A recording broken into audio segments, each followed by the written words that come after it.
Ladies and gentlemen, welcome everybody to this focus session on space-based detector. We have a series of very exciting talk. We start with Rita Dolesi, which is going to talk about how LISA works, if you don't know already, and what are achievements and challenges and the way forward for LISA. So without wasting any further time, Rita, can you share your biograph? And let's start. Okay, just to start, thank you very much for inviting me to give this talk about the LISA project. The Amaldi Conference is the right place to say that the exploration of the universe by means of gravitational waves has just begun, fostered by the exceptional scientific return of the first years of observation obtained by the ground-based detectors, by the identification also of an increasing number of astrophysical sources in a frequency spectrum that expand, basically, it is shown here, over tens of order of magnitudes, and is supported by the development of network detectors capable of extending the observed frequency and to improve their sensitivity.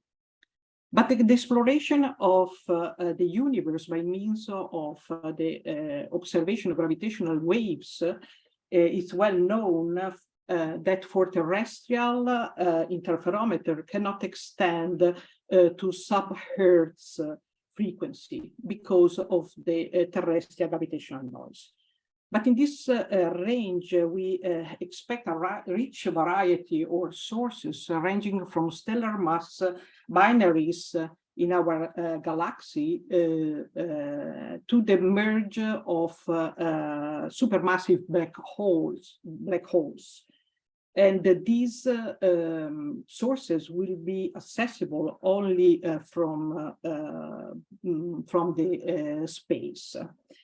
The LISA, the laser interferometer space antenna, will cover the Milli-Hertz region, and it's a project. It's an ESA mission with support and a partnership of NASA. And it is aimed to place 3 spacecraft in an orbit around the Sun, in a heliocentric orbit, in a constellation of 3 spacecraft, acting as a gravitational wave antenna for signals in the Milli-Hertz bandwidth. In this talk, I will overview the LISA measurement concept and the LISA instrument fundamental challenging features. And of course, it gives you some news about the status of the mission. So LISA is planned to launch in the 2035 with science targets that are both complementary and synergic with the science target of the terrestrial gravitational wave detector, because it will observe gravitational wave sources that are sources also for the terrestrial interferometers, and in addition also different gravitational wave sources that are not accessible to the terrestrial interferometer, and they are much more massive.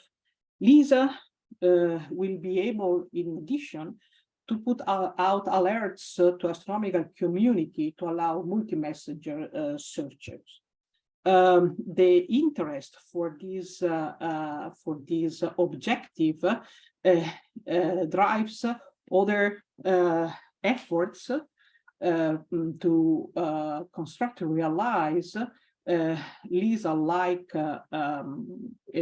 detector in space in the same time frame as LISA, the Chinese project Tianqin and Taiji, I don't know if they pronounce them correctly, are foreseen for the same time frame of LISA. The great scientific return in this frequency range will be described in the next talks by Valeriya Korol and by Alberto Mangiagli. The interest is so big that other missions are foreseen after LISA. ESA Voyage 2050 chose as physical probes of the early universe as one of the three large mission teams. And Gravitational Waves Observatory is a leading candidate, with LISA as playing the role as a natural pathfinder. Here is shown the many proposed mission to cover basically the frequency range gap between the on-ground observatories and the pulsar timing range of frequency. There are other proposed missions that are based on a different concept, again answering to this significant interest. But why should we go to the space? Space is quiet, so we are away from this Newtonian noise, and it's possible as a consequence to go at much lower frequency, and also to increase the arm length of this interferometry system to improve the strain sensitivity. But also it is also challenging because it requires at least two main ingredients. Reference test masses in free fall, and the ability to perform a non-standardized interferometry between satellites. The study for the implementation of LISA has a long story, and we can mention at least two significant steps forward in the implementation of LISA that are LISA Pathfinder Grace follow-on mission. LISA Pathfinder for the issue of having these test masses in free fall, and LISA Grace follow-on for the intersatellite laser interferometry. The work is still in progress, and LISA is challenging, but seems to be feasible. So how does it work? In any implementation of this kind of detectors, basically there is a link, an interferometer link between two satellites. So it's a measurement of the distance between the two satellites in order to detect a gravitational wave. Basically, the gravitational waves act on the laser beam that is traveling between the two satellites by time modulating the frequency of this beam as shown in this, according with this equation. Unfortunately, the acceleration, the string acceleration of the satellites will cause the same kind of effect, so a modulation of the frequency of the beam through, let's say, a classical Doppler shift. And the result is that basically the I just look for the pointer. And the result is that we have two superimposed stray effect due to this stray acceleration of the two satellites with respect to the local inertial frame. This is why we need inside the two satellites free-falling test masses, and a way to measure the position of the free-falling test mass with respect to the satellite.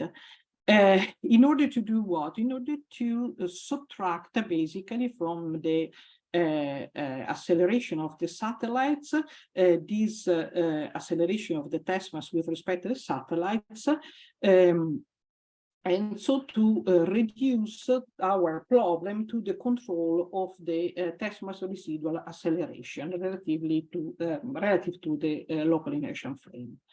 With this information, in fact, we can take the time-varying frequency difference caused by the gravitational waves and with this noise source due to the spacecraft acceleration, we can have from the local interferometer the effect of the relative motion between the test mass and the spacecraft, and by combining these signals, basically we can subtract the effect of the stray acceleration of the two spacecraft, and to reconstruct basically a signal that is equivalent to a direct test mass to test mass measurement. So the problem is to reduce basically the residual test mass acceleration with respect to the local inertial frame. So the strategy is to implement what is called the drag-free loop, where basically the position of the spacecraft relative to the test mass is measured by a local interferometer. And this signal drives the micronewton thrust in order to keep the spacecraft centered on the test mass. In this way, basically, the test mass residual acceleration relative to the local inertial frame will be given by the stray forces, residual stray forces acting between the test mass and the spacecraft,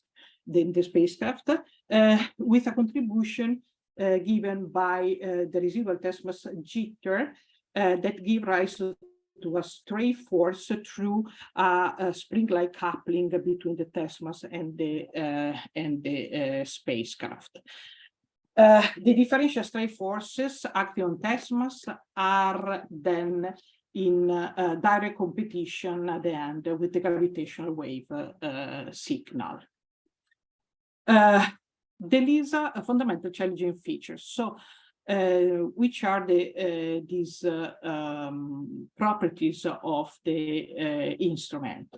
So the LISA configuration is made of 3 identical spacecraft. The distance between the spacecrafts are 2.5 million kilometers, and the LISA constellation is in a heliocentric orbit, 20-degree trailing Earth orbit. The implementation requires a telescope, 2-watt lasers, and as I was mentioned before, the ability of intersatellite heterodynamic interferometry in transponder mode, test mass in free fall within at a level of 3 femtometers per square second per square root of Earth, and the ability to perform post-processing of the signal in order to implement what is called the time delay interferometer that is needed in order to suppress the laser frequency noise. There is a long arm interferometer. The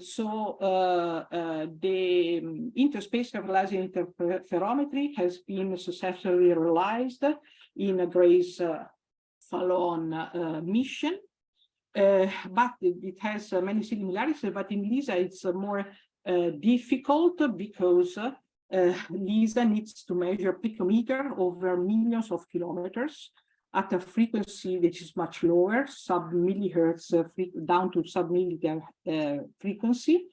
And for example, the first difficulties in LISA is given by the fact that the beam over 2.5 10 to the minus 9, so 2.5 million of kilometers, it has a divergence that basically reduce the power at the receiving telescopes to 500 picowatt,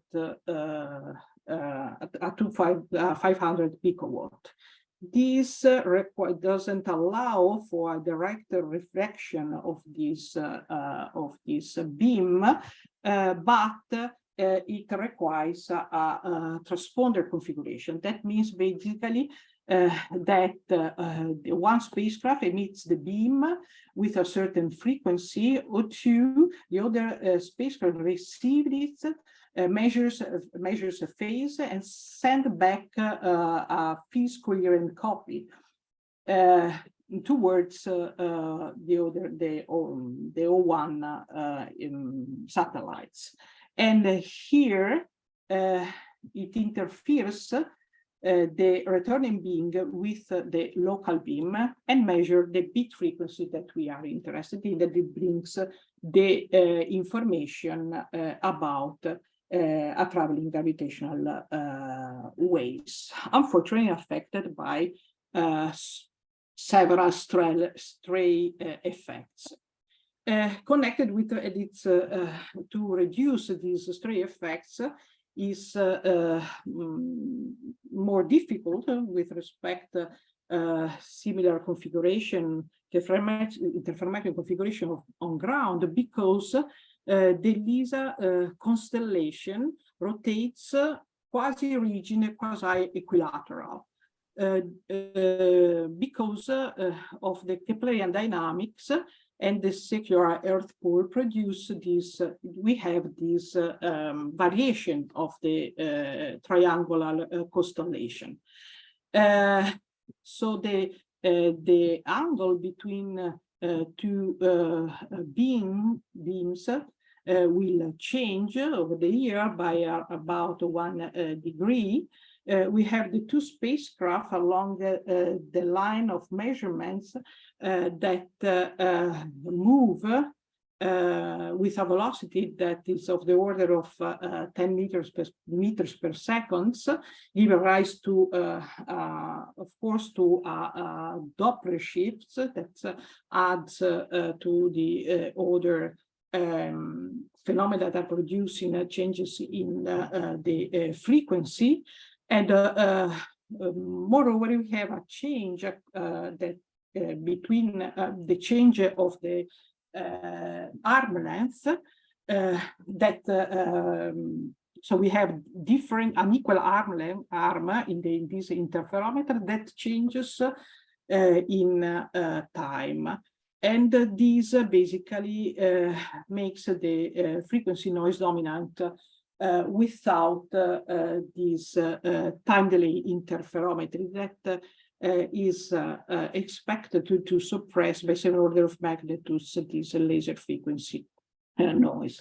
As I was saying, ground-based interferometers bits reduce this laser frequency noise by comparing beams emitted at the same time. And it works basically with equal arms. But this is not possible in LISA, that has to implement this time delay interferometry that combine basically a phase measurement with a retarded in time in such a way that the laser frequency noise is killed. Basically, the optical paths that are combined in post-processing has to start and to end at the same events. This time delay interferometry technique requires the knowledge of the light travel time and a high accuracy of measurement in phase that are both demonstrated to be achievable. Once we succeeded in suppressing the frequency noise by means of this time delay interferometry, then the sensitivity of our observatory is limited at high frequency by interferometer without noise, and a low frequency by the acceleration, discrete acceleration of the test mass with respect to the local inertial frame.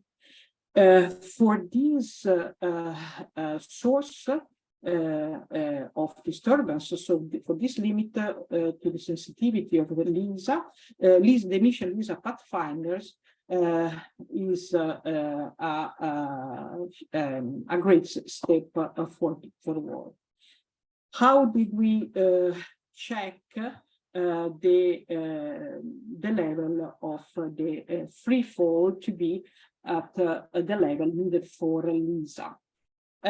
So the idea basically is to place two of the free-falling test masses in the same spacecraft and to provide a local measurement, interferometric measurement of the relative distance of these two test masses and the distance of one test mass with respect to the optical bench. In this configuration, it is possible to test most of the disturbances because they are related with basically the local satellite. This is the in more detail the configuration that has been realized in LISA Pathfinder that showed performances that exceeded the expectation. By testing the differential acceleration noise from stage forces acting on two test masses, and demonstrated the local interferometric measurements of test mass acceleration. The legacy of LISA Pathfinder is very important. So it consists in key technologies for LISA, a stress force noise model, and environmental parameter control stability feasibility at a frequency that were not investigated, at very low frequencies that were not investigated before. It has also a transfer to LISA strategies of calibration, measurement, mitigation, subtraction of stray forces, and the overall testing experience that has been done in preparation of LISA Pathfinder. Just for those that doesn't know yet what the LTP looks like. So we had two test masses called platinum, highly non-magnetic. We have an optical bench for the laser interferometric monitoring of the position of the test mass with respect to the optical bench and between the two test masses. We have an electro housing that hosts the electrodes of a capacitance position readout that allows both monitoring the position of the test mass and applying forces, so to actuate onto the test mass, in order to neutralize the charge that cosmic rays cause in the test mass. We provide an ultraviolet light source that extract photoelectrons in order to neutralize the test mass. We have a caging mechanism that holds the test mass during launch, and system to release the test mass in space, and a vacuum enclosure to handle the vacuum on ground and in space. Here I show the two main instruments that constitutes the LISA Pathfinder core, that are the gravitational reference sensor, gravitational reference system, and the optical metrology system. Here we show the integration and verification phase of both these items that were designed, implemented, and tested in within a collaboration that involved research institute, the space companies, and the space agency. Here is the overall hardware of the LISA Pathfinder, and during its integration into the launcher. So the success of LISA Pathfinder was really remarkable. So the launch was in 2015. The first data were published in 2016, and in February in 2018 we published this plot where we showed that actually the residual acceleration, differential acceleration between the two test masses was lower than the requirement of LISA. So the last improvement was achieved thanks to the decreasing residual gas pressure that makes the Brownian noise to decrease. We improved the correction of non-inertial effect.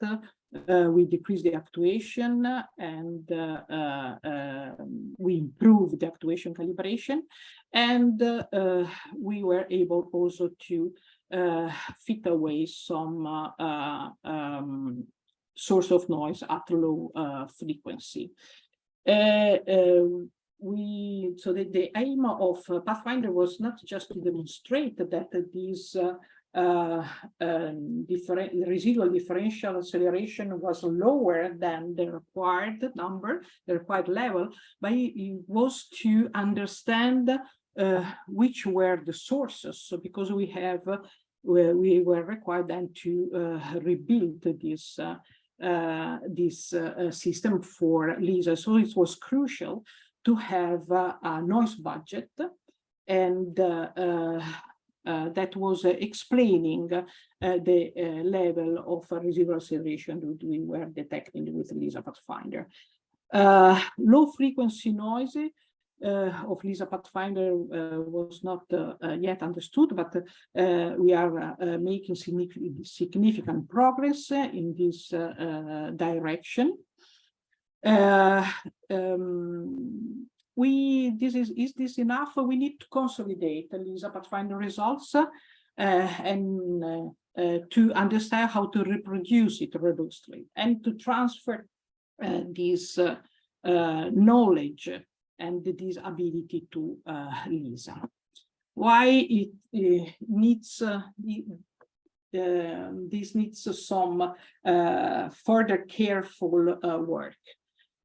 Because the forces that acting on the test mass, disturbing them from their geodesic motion, depends on the physical properties of the gravitational reference sensor system, because it is the closest parts to the test mass. But it depends also on the physical properties of the environment, so the satellites around it, the mode of operation of these satellites, in particular the spacecraft test mass control scheme. In LISA, these will be different. So we will have a different environment, a different way to control the spacecraft with respect to test mass, we have to follow the two test mass simultaneously along the two interferometer, long arm interferometer axis. And due to the fact that the constellation is breathing, we have to move the two, what we call the MOSAM, this system that is made basically by the GRS, the Gravitational Reference Sensor, the optical bench, and the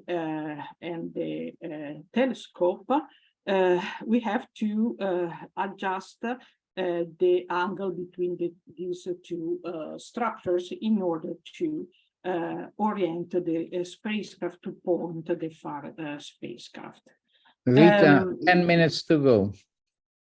Okay. Measurement, calibration, and mitigation of some known quantity will be required also in LISA. And we have to transfer the LISA Pathfinder's 3 acceleration measurement suppression strategy to the LISA mission design, taking into account this difference. This will be more complicated than in LISA. More on these issues you will learn during the talk of Daniele Vetrugno about reaching the LISA low frequency performances. The LISA instruments, how does it look like?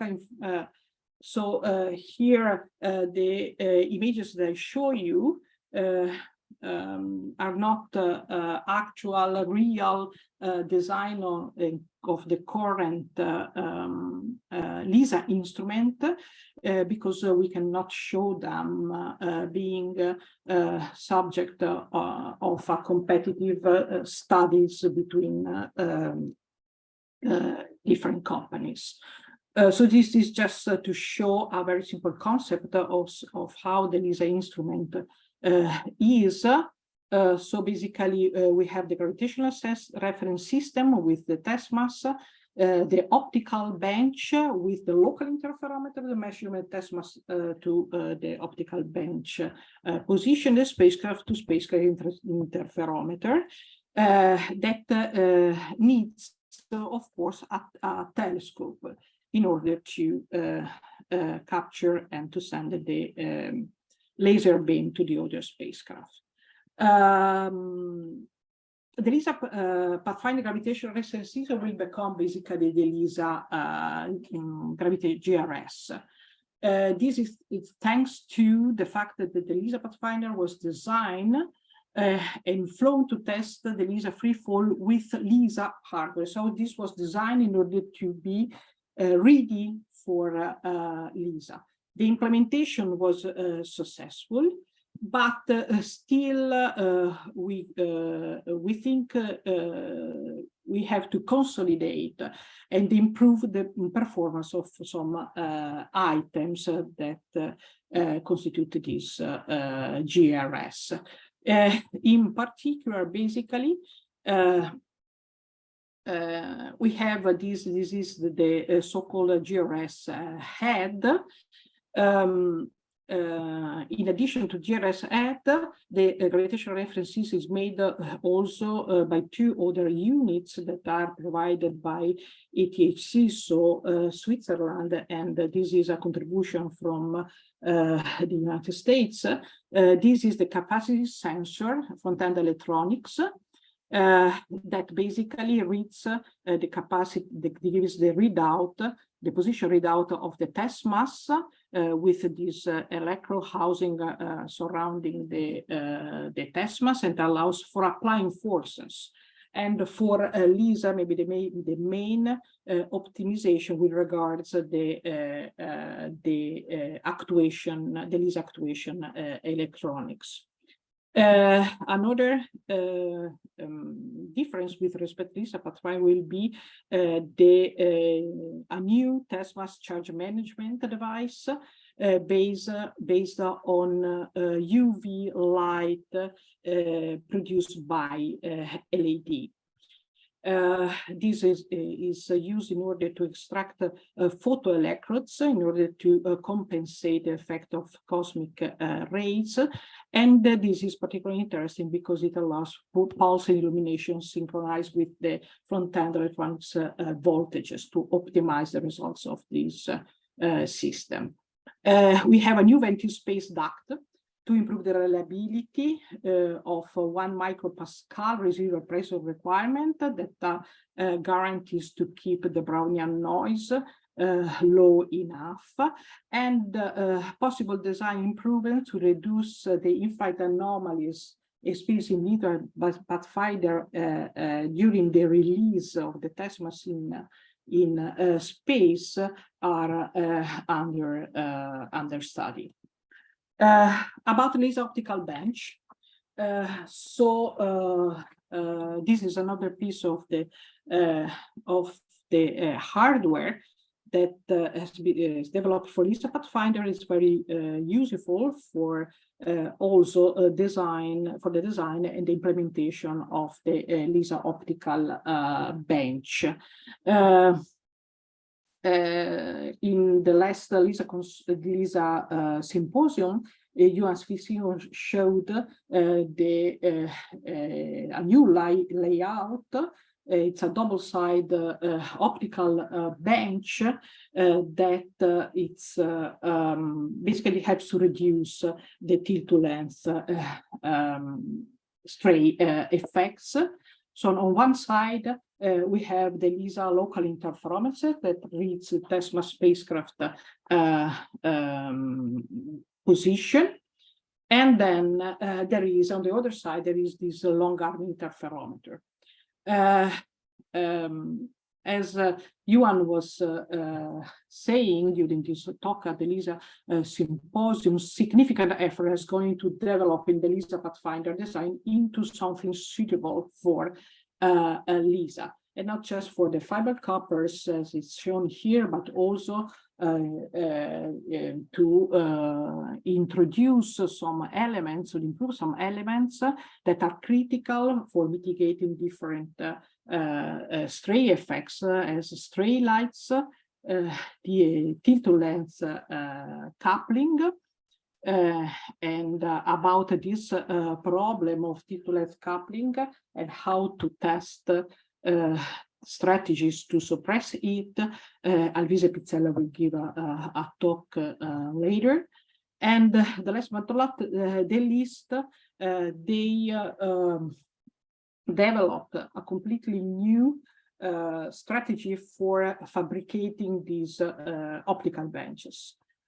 Building 6-fly model LISA optical benches is clearly a challenge, and that cannot be faced or managed by realizing this, fabricating these optical bench manually, as it was done for LISA Pathfinder. And in fact, a robotical assisted bonding of components was prepared in order to be properly solve this problem of realizing so many optical benches. There are other LISA critical technologies that are, of course, the LISA that are provided by NASA, and one of them is the LISA telescope.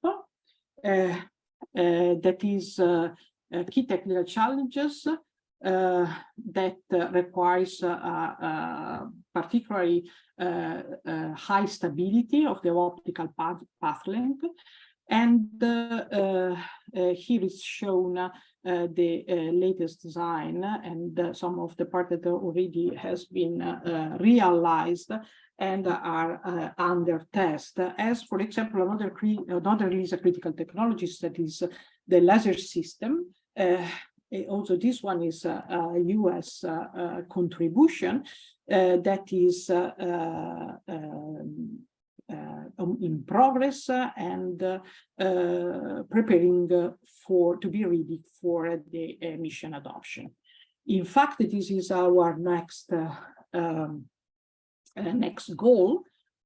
So to pass the mission adoption review. Actually, this is under preparation now and is expected to be completed in the early 2024. The instrument reviews started already in May and just ended, while the mission level review is foreseen in summer, fall of 2023.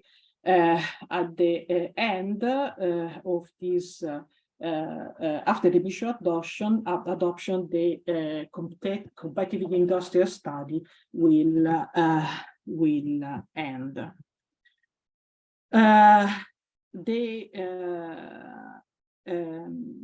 A support to the development of LISA, a very important support is given by the LISA consortium.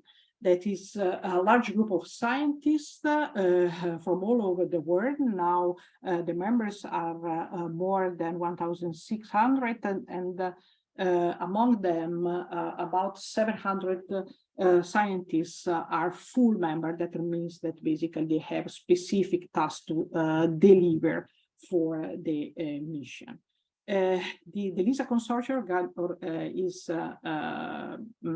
has the aims to support the mission development, and prepare also for utilize the LISA data. You can have more detail about how LISA works, and about all the activities that are in progress, and I'm having a look also to the material that is available thanks to the last LISA symposium. So I think I stop here. I thank you all, and especially the people of the LISA consortium that provides the material for this presentation. Again, so we are sorry, but we cannot show more about the mature design that has been produced by the industrial study. However, the mission adoption should be at the beginning of the 2024, and we are working for the launch in 2035. Thank you. Thank you very much, Rita. Just a minute delay, but we will make up for that. So, question. I don't see yet any question in the question and answer. So please, if you have a question, put them in the question and answer chat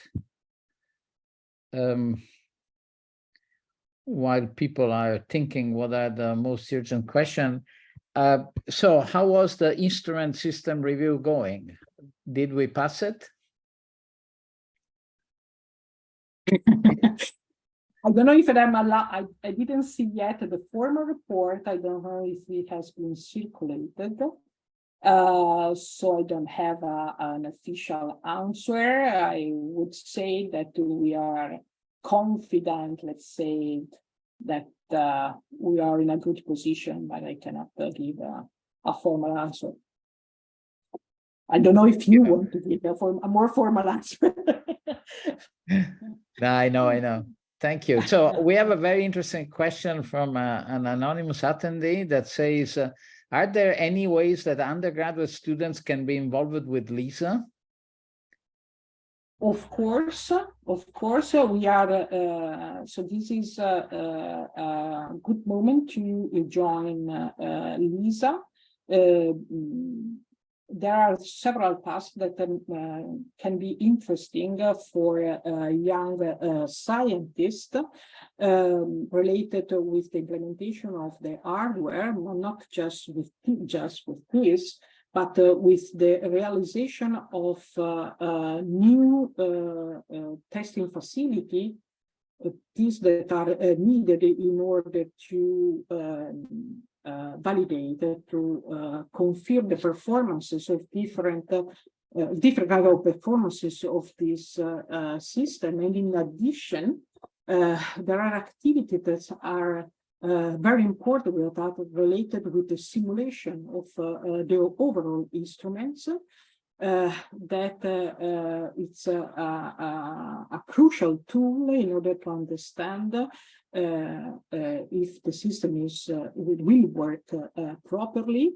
A lot of effort is also devoted to maintain a performance model that again is crucial to understand the final scientific return of the mission, and also those tasks related with the post-processing of the data are very interesting,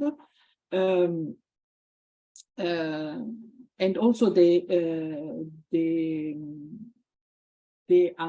signal analysis, so the extraction of the gravitational wave signal with their parameter, it's a very challenging task that would be for sure very interesting for young scientists there that who will be very welcome. Just show up and ask for joining the collaboration. Thank you. We have another couple of questions. One is, how would the data sets vary coming from LISA as compared to LIGO, given the change in the frequency range and the larger time periods of the various mergers? That's a complicated question. We require a seminar, but I think go for it's a quick one. Okay, so the main difference line between the data sets. What does it mean? What does it mean? What does it mean? It's a difference in the data set. Compared to LIGO, compared to the kilohertz of LIGO. Okay. Maybe I can take maybe you can hold on this question and ask to Valeriya. And we have another interesting question, which is, what can Lisa tell us about general relativity? Again, I'm not sure is the right speaker to ask this question, but please give it. Probably the next one is more prepared to answer to this question, but the verification of general relativity is one of the tasks that is on the task list of Lisa, of course. Okay, and Hame, which is asking this question, is doubling on it and say, how does Lisa get position for its sources? The sky localization? Yeah, the sky localization. So the sky localization is so it's helped by the fact that we have an orbiting, rotating constellation. So this motion of the triangular constellation introduce Doppler effects in the gravitational wave signal that can be used then to having a localization of the sources in the sky. I think 1 degree is the expected localization ability of LISA. Okay, thank you. I don't see any other question in the question and answer. Let's wait a second. If not, I would say thank you very much, Rita, for this comprehensive lecture. And I'm instructed that now we have a 10-minute break, Valeriya, and we start sharp at 10 o'clock, okay? Let me call the session back 1 minute in advance to tell you how miserable a chair I am. I forgot to tell you that Rita Dolesi is from the University of Trento and INFN in Italy, where I am also based, and that your chair today is a senior LISA collaborator from the same university. Then maybe we can resume. This time I will introduce Valeriya from Max Planck Astrophysics Garching. She will tell us the beauty of the Milli-Hertz gravitational wave physics in all its manifestation. Right? Please, Valeriya. Thank you. Okay. What's the problem? So let me start a little bit as Rita to share with you some of my personal enthusiasm towards the gravitational wave astronomy, and saying that we're living in truly exciting times because this field has been patiently waiting for the first discovery, and this patient has been rewarded, and we are now witnessing the first blossom of the gravitational wave field. So at the high frequencies end of the gravitational wave spectrum, we have ground-based interferometers, and those are sensitive to gravitational waves between 1 Hertz and 1,000 Hertz or so. And here our journey began with a pair of LIGO detectors in the US, but the collaboration has been and is expanding on a global scale, with Italian Virgo and Japanese Kagra joining this team. And these detectors have already provided us with almost 100 of gravitational wave events. So these were so far mainly binary black hole mergers, so binary black holes of the stellar mass, and binary neutron star mergers. And already, only a few weeks ago, we heard an exciting announcement from the pulsar timing array that covers the low frequency end of the spectrum. And what they tell us is that they are likely to detect a stochastic gravitational wave background, so superposition of gravitational wave signals, possibly generated by inspiraling massive, supermassive black holes, like the ones that I have on my background. And if you ask me, the most exciting discoveries, I think, are still yet to come. And I think that they will be coming from this middle part of the gravitational wave spectrum that will be covered by the space-based detectors, observatories actually, in a decade or so. So as I'm a part of the LISA consortium, I will be mainly focusing on LISA, showing you a lot of LISA relevant results, but I would also like to mention LISA's Chinese counterparts. So to set the stage, let me recap a little bit what Rita just said. So LISA is the ESA's mission, and it will be very special in many ways. Rita showed us how incredible is the design and technology that requires to realize LISA. But in a very broad terms, it is a triangular constellation made of 3 identical spacecraft, with the baseline for the triangle's arm set to be about 2.5 million kilometers. And as Rita showed us in detail, this will be orbiting the sun, trailing behind the Earth, performing this cartwheel motion. And basically one side of the LISA triangle will be permanently facing the sun. So this is just to give you a comparison, and then move more towards the east, because LISA is not the only detector that is aiming at detecting milli-hertz gravitational waves. Our Chinese colleagues are also making substantial programs in this field, and with not only one, but with two projects, so Taiji and Tianqin. So let me first quickly go through the Taiji project. So its design is, as well as LISA, an equilateral triangle, but the side, the length of the arm for the triangle is said to be slightly longer. As LISA, it will be located in a heliocentric orbit, so orbiting around the sun. And the geometry of the constellation will be slightly different. So it will be tilted by 60 degrees with respect to ecliptic, and this helps maintaining the shape of the constellation. And the plane of the detector will be spinning, precessing with the year-long cycle, which helps the stability as well of the constellation.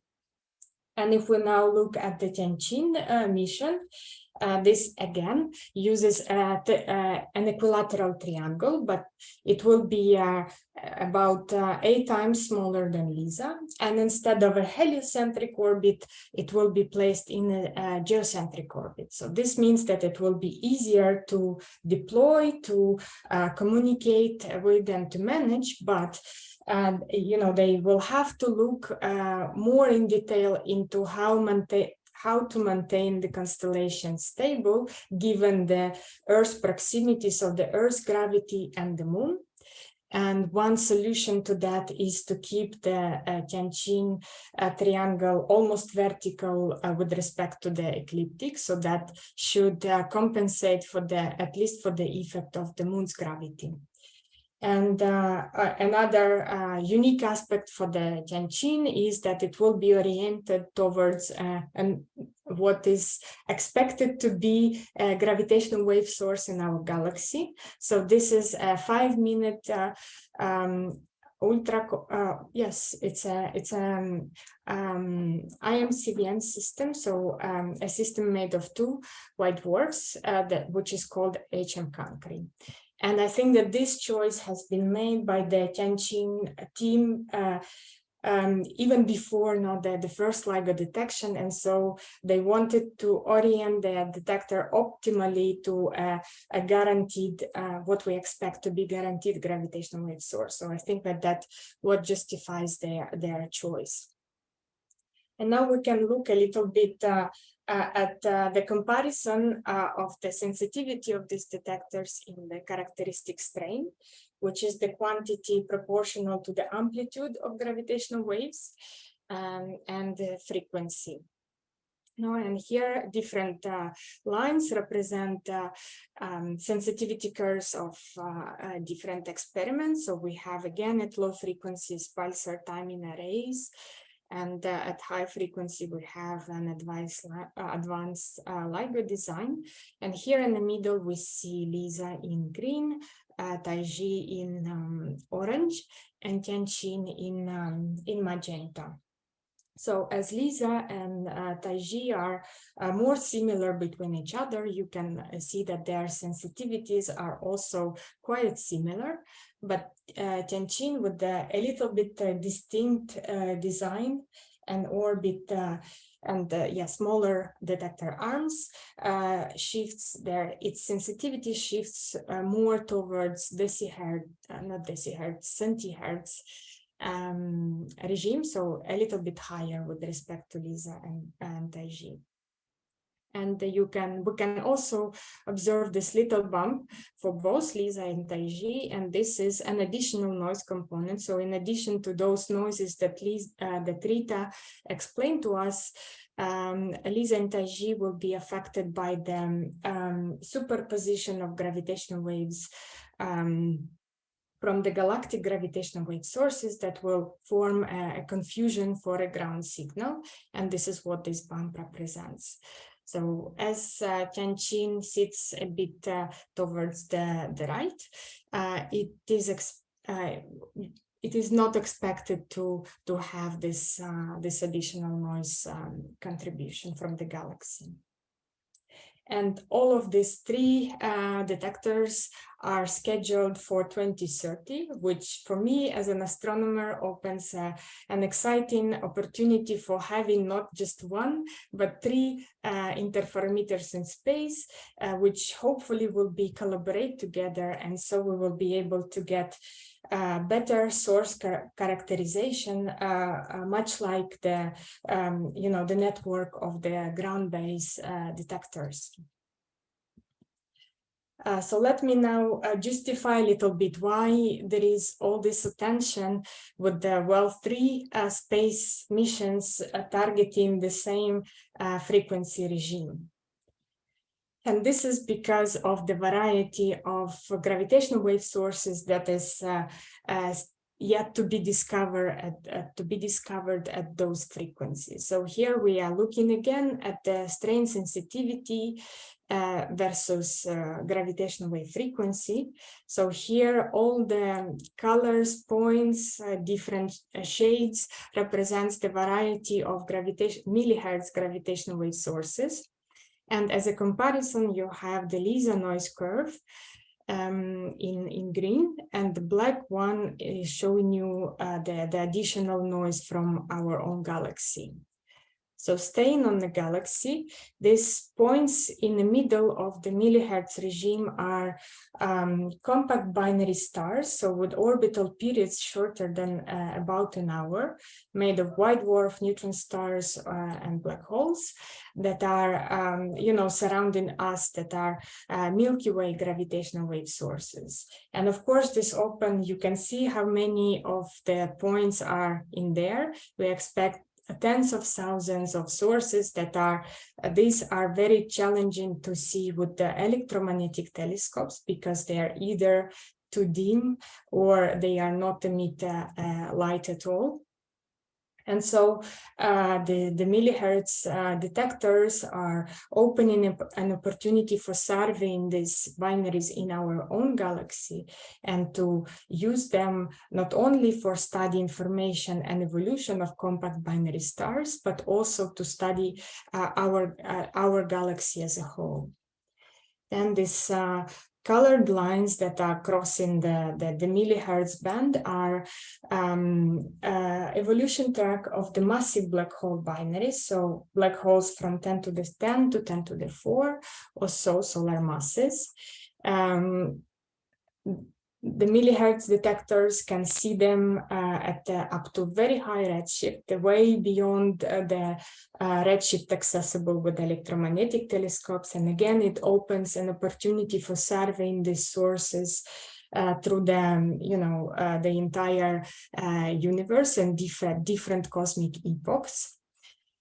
And this, let me mention one other peculiar Milli-Hertz gravitational wave source represented by these orange lines. So these are so-called extreme mass ratio in spirals. I will explain them a little bit more in detail, but these are massive black holes with the stellar companion in spiraling into the massive black hole. And so they offer an opportunity for studying the massive black hole environments and the black holes themselves.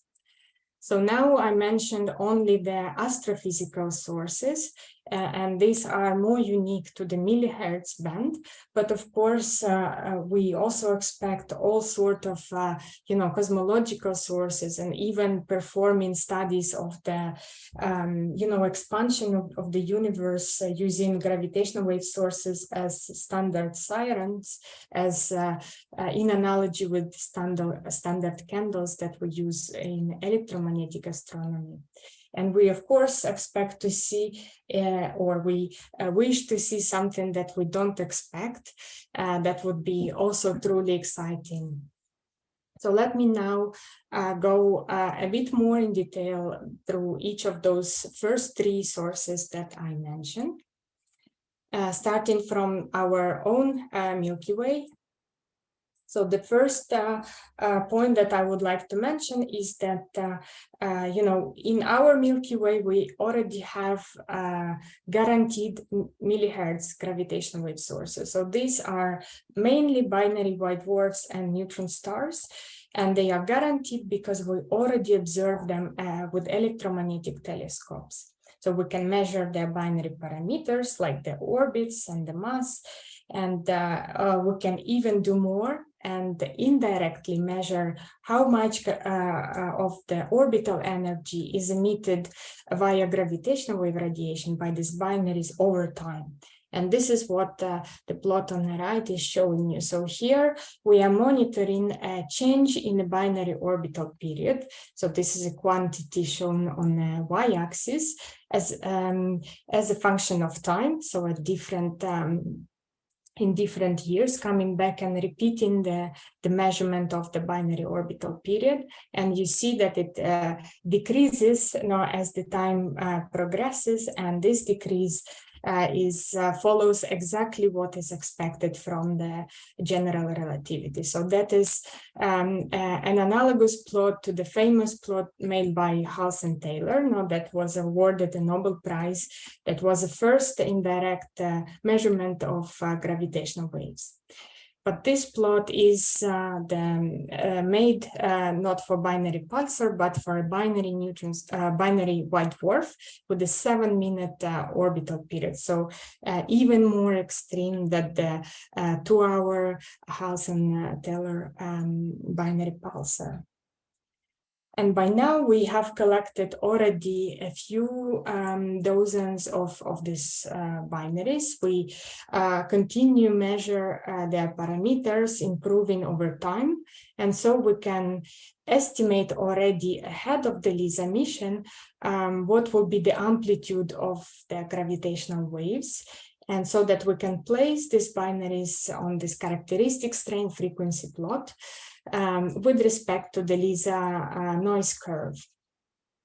And the idea that we have within the community is because we already know and can predict what gravitational wave signal from these binaries will be, we can imagine to use these sources as sort of calibrators or verification sources of the instrument performance when the constellation will be in flight.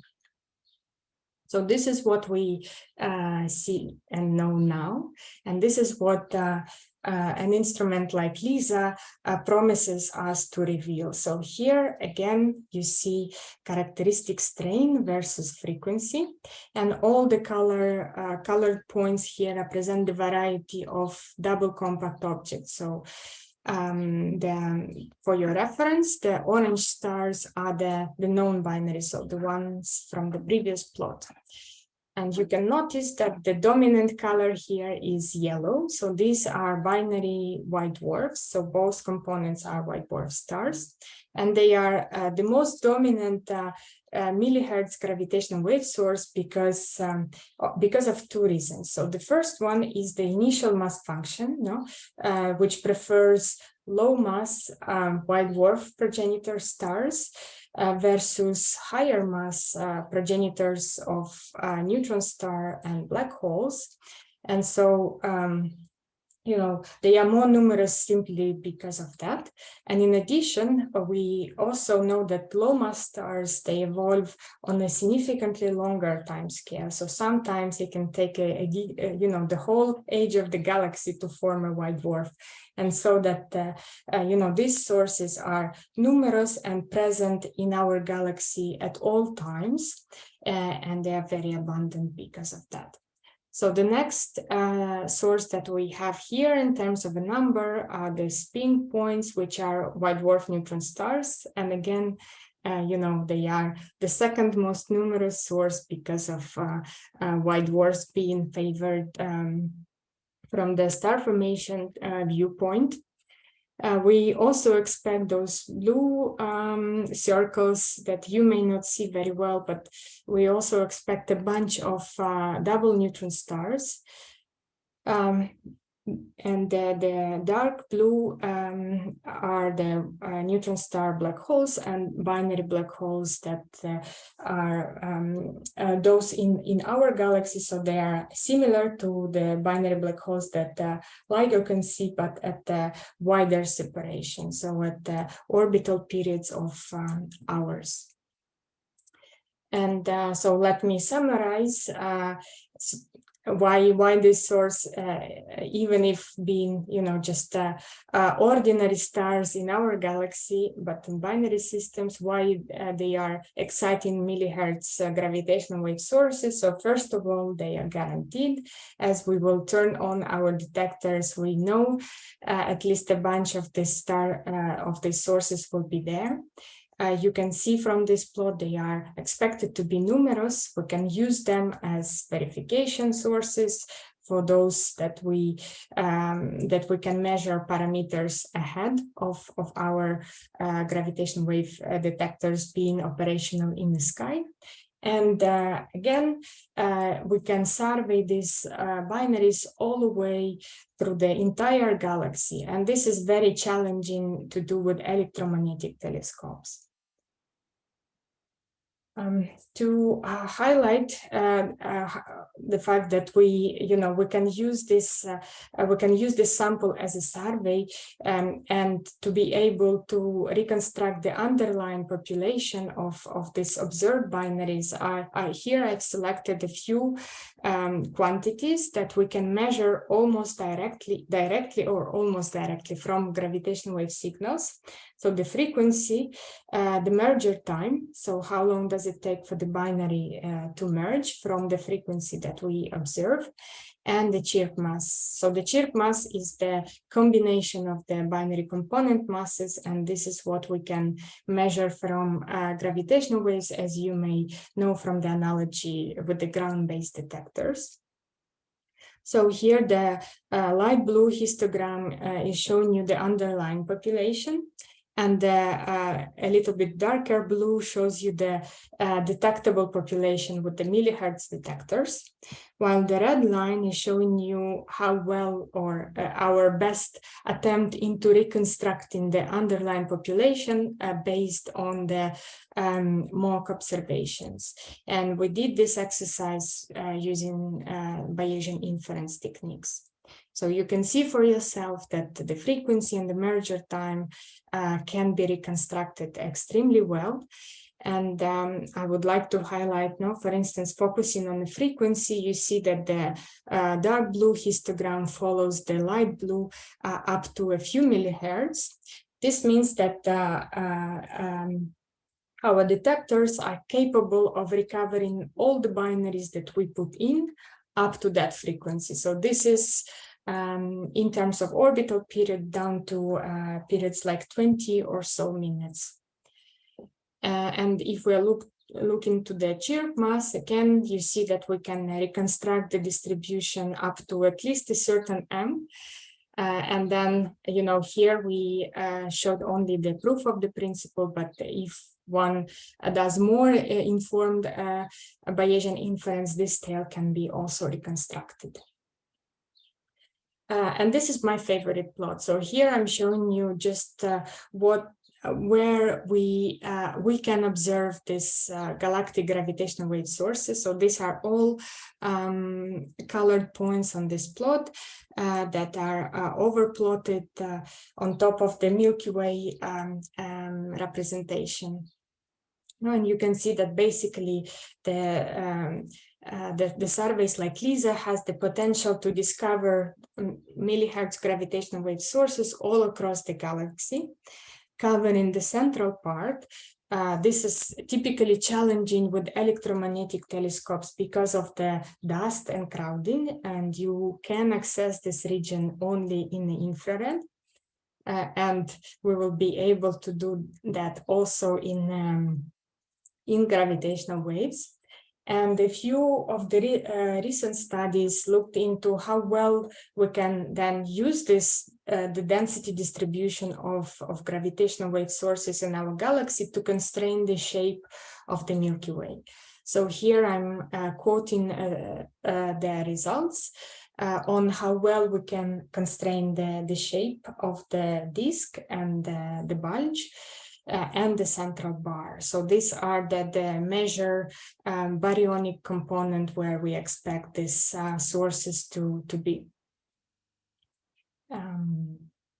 And finally, even with the slow mass gravitational wave sources like white dwarf binaries, we can even go a little bit beyond our own neighborhood, reaching out to the Milky Way satellites.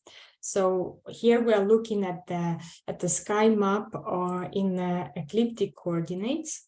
So this is the galactic plane, and all the yellow to red colors show you the foreground of our of sources in the Milky Way, while the stars and points are the known Milky Way satellites. So here I highlighted a few that we expect to generate more sources than the foreground, and so that they can stand out on the Milli-Hertz gravitational wave sky as an overdensity of sources. And some of those galaxies, like the Magellanic Clouds, that are expected to provide of the order of hundreds of individual gravitational wave sources, we will be able to see as a result galaxy, as you see here with the the Gaia image and overplotted LISA contours. So you can imagine the Milli-Hertz gravitational wave sky look something similar to the Gaia sky map now, with the Milky Way and the Magellanic Clouds as well. So let me now move towards the most massive Milli-Hertz source. So these are the massive black holes, and the possibility of tracing their origin and growth through the cosmic epochs. So we know black holes of two kinds. I have already mentioned the stellar mass black holes. Now these are originated from the massive star evolution. And we also see black holes as massive and supermassive black holes, the ones that are residing in the center of galaxies. We expect that there may be a population in between, but we don't have a confirmation yet, or a good candidate yet. So Milli-Hertz detectors can access this mass spectrum in the range between 10 to the 3 or so up to 10 to the 7 solar masses. And this part of the black hole mass spectrum is the one which is the least well known in terms of their basic demographics, birth, growth, and the connection to their host galaxy. And so we aim to, improve our knowledge by measuring the masses, spins, and the luminosity distance from the gravitational wave signals. So perhaps the most exciting question that we can address with the Milli-Hertz survey is, what are the progenitors of the supermassive black holes that we see today? So these are in this plot that shows you the mass, the logarithm of the mass versus redshift. These are the black holes under the black line. And of course, their progenitors should sit somewhere at the higher redshift with likely lower masses to allow these black holes to grow throughout the cosmic epochs. So we don't know what are these original black holes that we call black hole seeds are. We have, of course, a few theories on that. So one possibility is that these black holes may originate from high contrast density perturbation in the early universe, so collapsing directly into black holes. And this can give us black hole seeds with the mass up to 10 to the 5 solar masses. We also expect that the black hole seeds may originate from the first metal-free population 3 stars at high redshift. And this may form black holes from 10 to 100 solar masses. And this is why we often call this in the literature as light seeds. Opposite to this channel, we expect that more massive quasi-stars that are more rare can also collapse directly into black hole. And in this way, we expect the masses of the resulting black hole seeds to be higher, up to 10 to the 5. And this is why in the literature, you find this channel called as heavy seeds. And finally, we also expect the seed black holes to grow in mass via collisions in dense environments. So we may not see the seeds directly, but the number of the mergers and the properties of the mergers that will be possible to see in the Milli-Hertz regime, which is highlighted here with this orange window, will be heavily dependent on what is the black hole seed formation scenario or scenarios and their relative contributions. And we can look at the detectability of this a bit more in detail on this plot. So here you are looking at the LISA's cosmic horizon described in terms of constant signal to noise contour lines as a function of the total stellar mass and redshift. And so you see that LISA, but also the other detectors that I mentioned are the most efficient in detecting black holes between 10 to the 5 and 7 solar masses at relatively low for gravitational wave astronomy redshifts, from 0 to 4. But they can open this larger window of looking at black hole with the lower signal to noise that extends to redshift beyond 12, and open it the larger range up down to 10 to the 3 solar masses and maybe up to 10 to the 9. And here on the right, again, we are looking at the total mass versus redshift, and the colors here are inferred mergers from the light seed in blue and the heavy seed scenario in red. So you see that LISA will be sensitive to both of those supermassive black hole formation channels.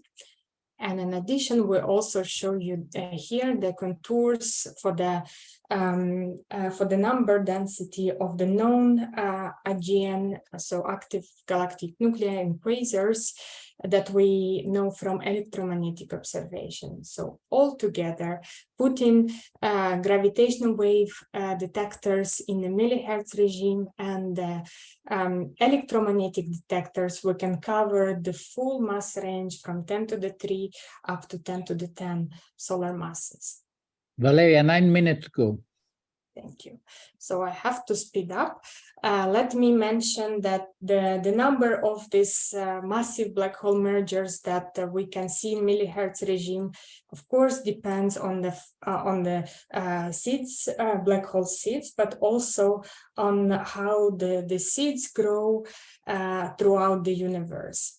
And this process begins with the assembly of the dark matter halos that you see here on the left, continues with the merger of the two galaxies. And then even after the merger, we still have to make the binary dissipate the energy and angular momentum to bring it from the kiloparsec scale to the microparsec scale, where gravitational waves can take over and bring the binary to the merger. So there are a number of processes that can influence this path. Some of them can help the binary to shrink, and some of them can widen the binary. They are all indicated here on the left part of the plot. So I'm not going to through all of this mechanism, but let me say that, of course, all these parts of the puzzle introduces some uncertainty into the number of the events that we anticipate. And so we expect for LISA, for instance, to observe from a couple to 100 of binary black hole, massive binary black hole mergers, most of those will come from the moderate redshift from 2 to 4, but with the long tail, which will extend up to redshift of 14 or so. And let me, because this Amaldi conference is dedicated to the pulsar timing arrays, let me mention what are the implications of the PTA announcements for LISA and for the other Milli-Hertz detectors. We can extrapolate the data from PTA to forecast the individual merger events at the high mass end of the black hole mass spectrum. And we can do that by, again, using some Bayesian inference and doing that in a more agnostic or astrophysically informed way. So here I'm showing you the plot from my colleagues in Birmingham that basically estimated the merger rate per mass bin. And what they found is that we may expect up to 130 massive black hole mergers in a mass bin of from 10 to the 7th to 10 to the 8th, and maybe a couple of even more massive ones, so with the masses of beyond 10 to the 8 solar masses. And of course, this this inference estimates can improve as PTA results will improve prior to the LISA's launch. So the best for last. So the last source that I wanted to mention is the so-called extreme maceration spirals. And these are unique to the Milli-Hertz band because, looking at the massive black holes in binaries is not the only way that we can see and learn about massive black holes from gravitational waves. We know that the massive black holes reside in a dense stellar environments. They interact with their stellar neighbors, and they can, here and then, they can capture a smaller stellar object like a white dwarf neutron star or another stellar mass black hole. And this will form, this will spiral into the massive black hole, forming this so-called extreme or intermediate maceration spirals, depending on the mass ratio. The nomenclature may change. And these sources can give us a crucial insight into the, first of all, presence of the massive black holes and their characteristic. And this is analogous to how we, learn about our own massive black hole in the center of the Milky Way, so Sagittarius S star, from the stars that orbiting around it that we call S stars. However, the signal from this extreme maceration spirals will be originated from the much closer distance compared to S stars that we can see with electromagnetic telescopes. And so the measurements that we can derive on the mass and the properties of the central black hole will be significantly more precise, so orders of magnitude more precise that we can do from stellar dynamics. And this is why these MRIs and IMRIs are considered unique high precision tests of general relativity, that can offer us a unique way into studying the environments of massive black holes, and this is up to redshifts of a few. As for supermassive black holes, here there is some uncertainty due to the fact that we actually don't know that well, that particular part of the black hole mass spectrum, but also the environments of such black holes. And so also here the rates of these events are changing a bit from a few to a few thousands. But even the most pessimistic predictions imply at least a few of these events per a few years of a typical mission lifetime. So let me start concluding by saying that all three missions, LISA, Taiji, and Taichin, are all set to launch very soon in 2030s. They will open a window into the unexplored Milli-Hertz part of the gravitational wave spectrum, and this will bridge the gap between the ground-based detectors and the pulsar timing arrays. And, you know, the unique observation will provide us with insights into the understanding of binary stars, black holes, and gravity itself. But of course, this is not the end. So 2030 is not the end for our ambitions. Of course, we are already thinking about what we can build even in a more distant future, say 2050. And here I've selected a few of my favorite candidates. So we can think about building a detector which is much larger than LISA, say a triangle as big as the Earth or even Mars orbit, and that will give us an opportunity to look at the lower frequency gravitational waves, so in the microhertz regime. We can also make LISA smaller and then access the decihertz regime between LIGO and LISA. And this is a unique opportunity to explore a little bit more intermediate mass black holes that are more challenging for Milli-Hertz detectors. And again, in a decihertz regime, we can also think about putting detectors on the moon. Why not? So we can set up a network of the seismometers and use the moon as a resonant bar detector. So seeing how the moon's response on the propagation of gravitational waves. And here, if we do that, we would be also sensitive to frequencies somewhere in between decihertz and millihertz. So to finally conclude, you know, I think that the future, you know, this century is really exciting, and there will be a lot of gravitational wave discoveries ahead. Thank you very much, Valeriya. I applause. And the wonderful Valeriya talk is open for questions. Maybe while we wait for people to write the question, would you answer the two questions that were asked to Lisa about the data, how the data look like, and the gravitation and general relativity? Yeah, so for the data, it is the situation will be more complicated than for ground-based detectors, right? Ground-based detectors are basically looking for transients, right? The events that last seconds or so in their band.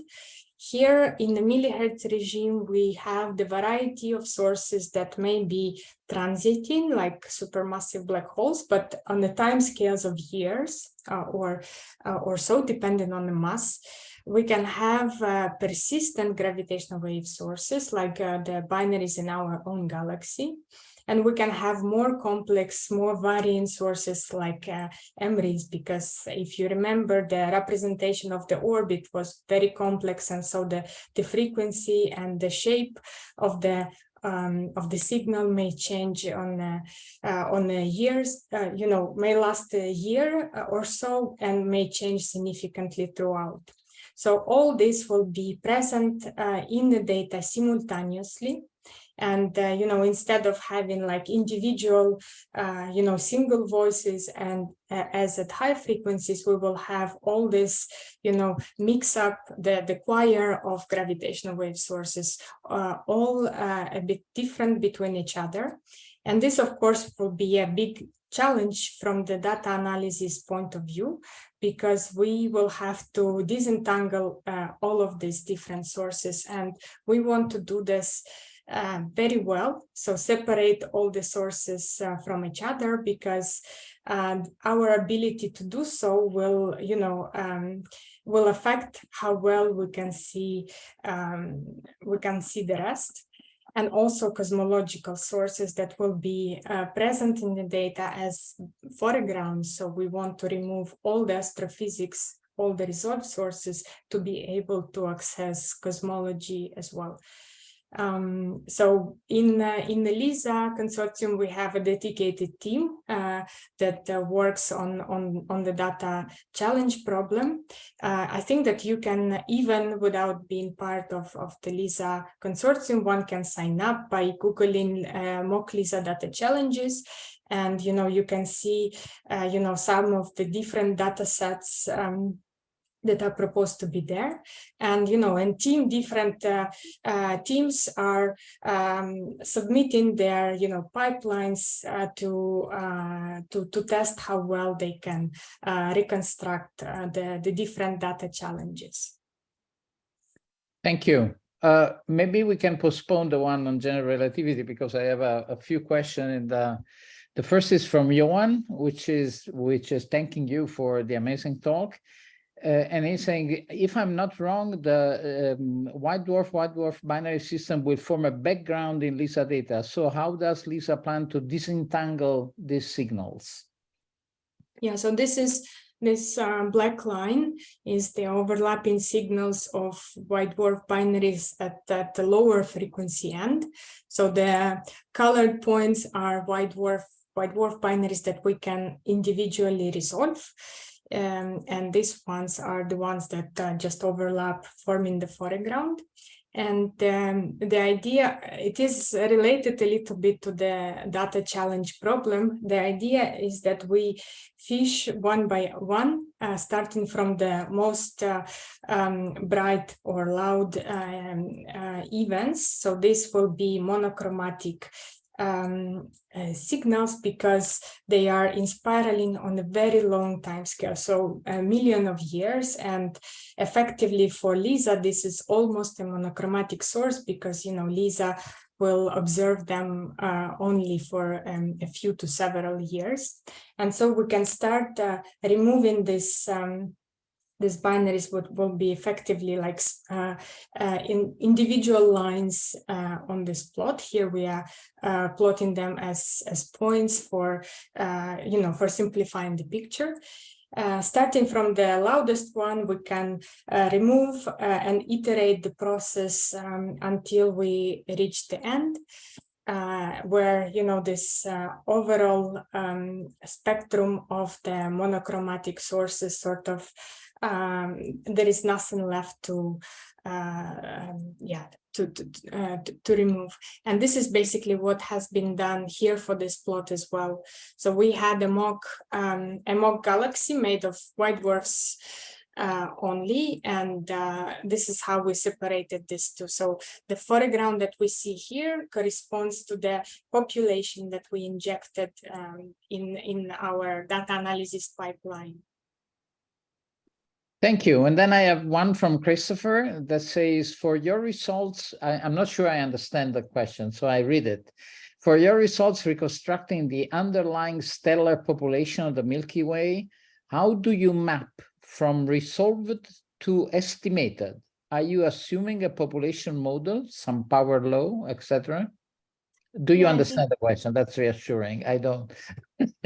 Yeah, so basically, right, how we go from what we see, so this part, let's say, of the frequency distribution to what is beyond, I think is the question.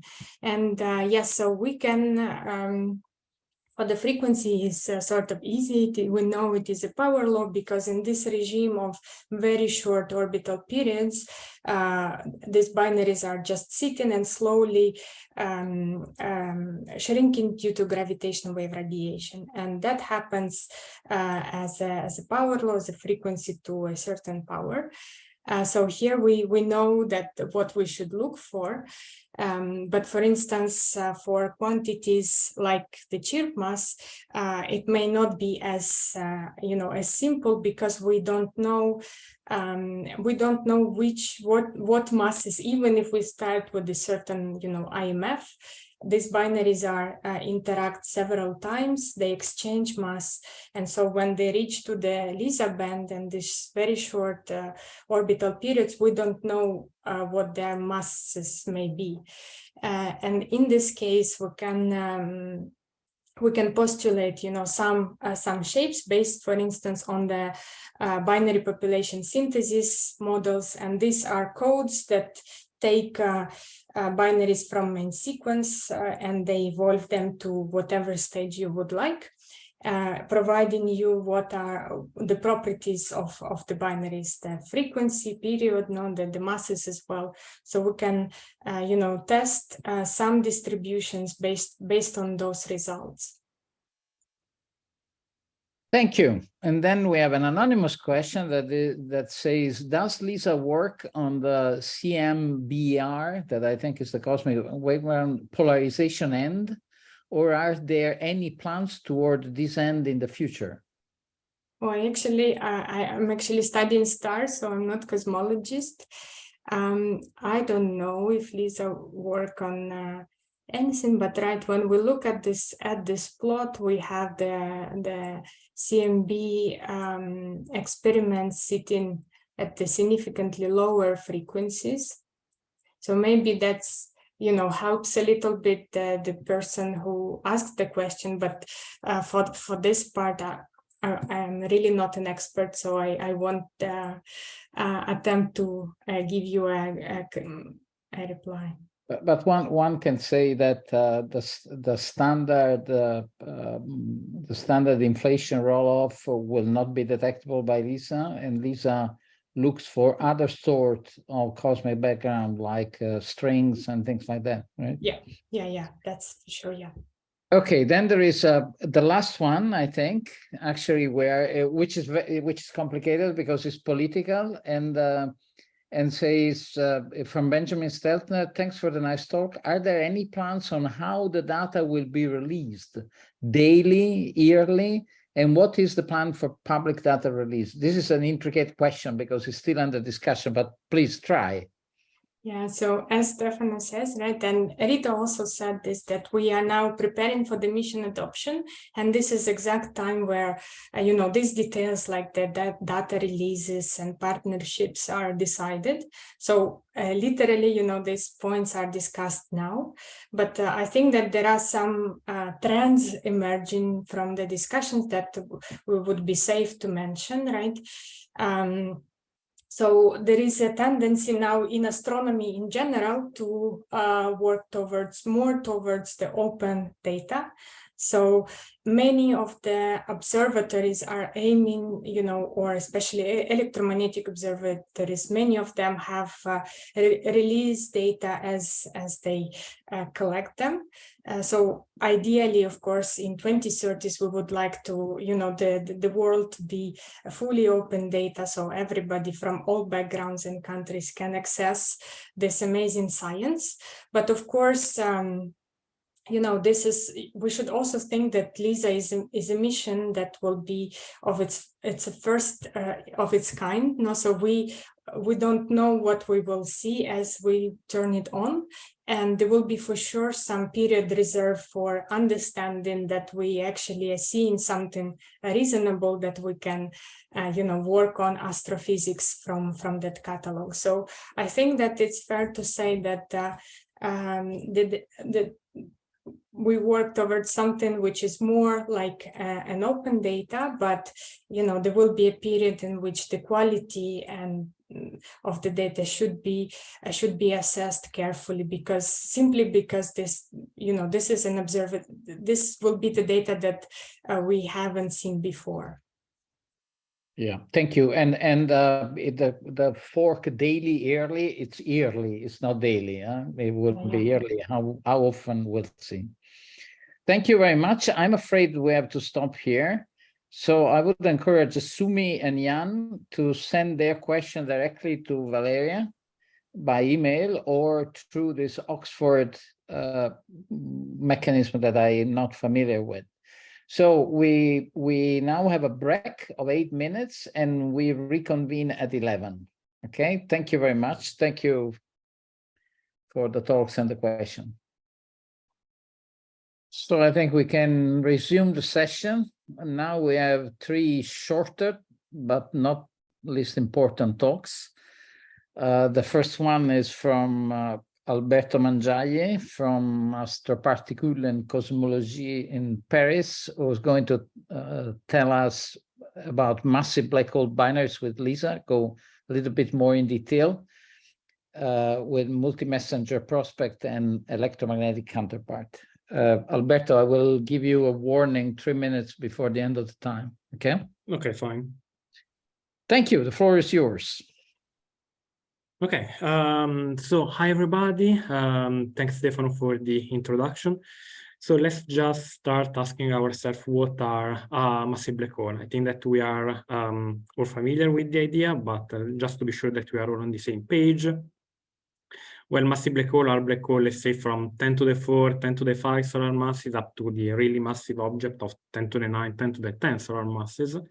We currently think that these objects are hosted in the center of galaxies because we can observe them as powerful quasars at high redshift, or well, basically if they are sufficiently close to us, we can take a picture of them. For my talk, I will focus on the mass range between 10 to the 4 and 10 to the 7 solar masses, because these are, as we have just learned, the sources that LISA can detect. And again, if you look at the theory of structure formation, you expect that dark matter halos merge. Therefore, as a natural consequence, if dark matter halos merge, also the galaxies hosted in these halos can merge. And if the galaxies merge, then maybe also the massive black hole hosted in the center can form a binary and merge, emitting gravitational wave and possibly even an electromagnetic counterpart. Since we are dealing with astrophysics here, you can imagine that there are large uncertainties. Here I do not have time to discuss about them, but well, if you're interested here, you can find some references. And well, we already had Rita's and Valeriya's talk about LISA, so here I will just mention that, as you can see here on the right, this plot here shows signal-to-noise ratio value as function of redshift and total mass of the binary. So as Valeriya said, basically we have a range of system from 10 to the 4 up to 10 to the 7 solar masses, where we can really observe the entire population of merging massive black hole binaries in our universe. So in the last 2 years, I work on the idea of trying to establish how many counterparts we expect over LISA, and also what type of cosmology we can do with these sources. But here, I mean, for this presentation, I'll focus just on the first part. So we started from some previous work, especially the one done by Nicola Tamanini in 2016. And on top of that, we improved the modeling of the electromagnetic counterpart, and we performed the parameter estimation with a Bayesian code that is LISA beta, developed by Silvan Marsat. As a starting point, we need a population of massive black hole binaries, so we took the results from the semi-analytical model developed by Enrico Barausse. So we have 3 different astrophysical models: a light case where black holes start at 10 to the 3 solar masses, a heavy one where black holes start at 10 to the 4, 10 to the 6 solar masses, and then a heavy no delay one, which is basically the same of the heavy one, but we remove the time delay between the galaxy and the massive black hole binary merger. This is not realistic, not at all, but please just regard this model as something as optimistic, like an upper limit. And well, currently we have no clear observation of the electromagnetic counterpart that to expect from massive black hole binaries. So when you don't know what type of observation you might have, you basically try all of them. And this is why we simulate the electromagnetic counterpart in optical, X-ray, and radio. And for each of these bands, we have to consider a telescope. So for example, in optical, we consider the Rubin Observatory, in X-ray Athena, and the radio SKA. So in terms of the actual production of the electromagnetic counterpart, well, in optical and X-ray, we started from the bolometric luminosity. That represents the luminosity emitted at all wavelengths. And then we applied a bolometric correction to get the luminosity in optical, or similarly, a luminosity in X-ray. For radio, we use, well, we assume that there is a flare and a jet emission, well, we assume some expression that comes from GR and HD simulation. And when you are looking for an electromagnetic counterpart, another clear information is the sky localization of the source. Because, well, clearly the entire sky is too broad to be scanned, so LISA has to inform telescope on where to point in the sky. And of course, the requirement on the sky localization depends on the field of view of the telescope that you are considering. So in order to get actually the number of electromagnetic counterpart at the end, we have to select some system, and we have to select only the system with a sky localization that is sufficiently small. So for example, in optical, we consider system with sky localization smaller than 10 square degree, because this is what Rubin Observatory should cover. Athena, for example, has a field of view of 0.4 square degrees, so we consider sky localization. We consider only system with sky localization smaller than 0.4 square degree, and similarly in radio with sky localization limit of 10 square degree. And finally, we are looking for an electromagnetic counterpart, so we have to put a limit in flux or magnitude. And say that, for example, above that limit in flux, you can observe the system. If the flux is below this flux limit, you cannot observe it. So, for example, here you can see the value of the limiting magnitude that we choose for Rubin Observatory, the limiting magnitude that we choose for X-ray, and similarly for radio. We also took into account some variation. One of them is obscuration, in the sense that the same gas that is producing an electromagnetic counterpart might also observe a fraction of the luminosity. And these affect mostly the optical and the X-ray part. So for example, we consider a case where we had no obscuration, and another case where we had obscuration coming from the typical hydrogen column density that we expect from these sources. And then in radio, we took into account a possible isotropic radio emission, and then another emission, which is instead collimated with an opening angle of 30 degrees. So this scheme here summarizes our procedure. So we start really with the raw catalogs, the number of massive black hole binary mergers per year. We computed the detectability of the gravitational wave signal, selecting only system with signal-to-noise ratio larger than 10. From this system, we computed the detectability of the electromagnetic counterpart, and on this subset of the population, we performed the parameter estimation. You can see that ideally, in principle, the parameter estimation should come before the detectability of the electromagnetic counterpart, but this was the most expensive step in our approach. So we decided to run the parameter estimation just on this subset. And at the end, we get the rates of electromagnetic counterpart, which in our case are defined like system with a signal-to-noise ratio larger than 10, sky localization sufficiently small, depending on the telescope that you are considering, and then an electromagnetic counterpart that is detected. So here I'm going to discuss about two main scenarios, a maximizing one and a minimizing one. In the sense that they maximize and minimize more or less the number of sources that we expect. So for example, for the maximizing one, we neglect AGN obscuration and we are assuming an isotropic radio emission. And the minimizing one, we are taking into account that AGN might be obscured, and we also take into account a collimated radio emission. So we can see them as an optimistic and a pessimistic model. Just some caveats before entering actually the discussion of the results. Here we are basically claiming detection when the flux, for example, is above the limiting flux. This is in some sense an approximation, because there have been also other works that show that in the laser error volume, we might have many potential loss of the order of 10 to the 2, 10 to the 3, depending on the redshift. Which means that you can imagine that if you have 10 to the 3 potential loss candidates, detection might be done, but identify the galaxy that is hosting the merger might be a bit complicated. Also, our approach is valid for the post-merger emission, basically, because we are taking into account the full laser signal and not just the spiral. And also here we are not performing any tiling of laser areas. So in this sense is, again, a bit simplified analysis.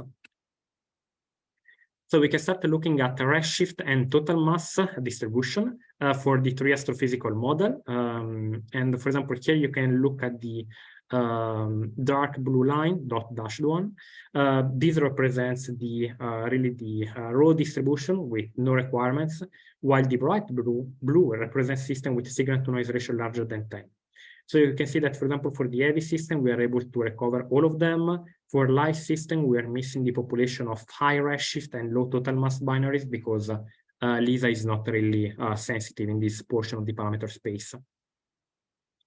If you apply the detectability requirement on the detectability of the electromagnetic counterpart, we select a system with redshift smaller than 8, and larger total mass because, well, typically these systems have more gas around them, which means that the electromagnetic counterparts are typically brighter.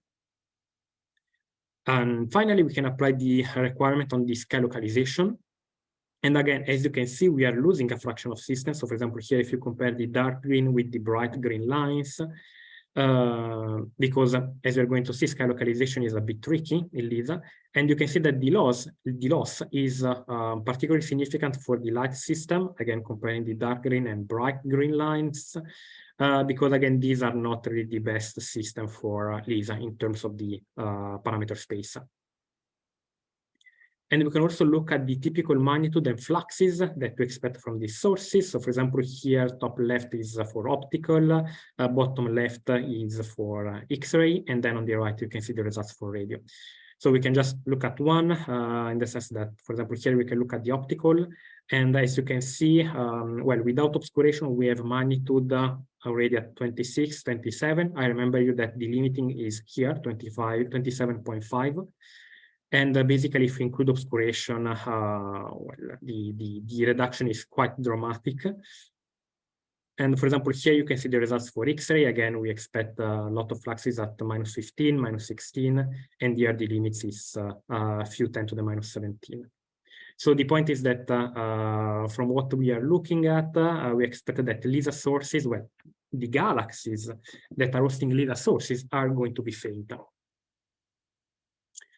And on this table, you can see the number of electromagnetic counterparts that we expect in 4 years under, well, different model. So let me just guide you through it. So for example, let's focus on the heavy case for simplicity. So in the case without obscuration, we expect 3 electromagnetic counterparts in 4 years. But as you can see, once we include obscuration, the number goes down below 1.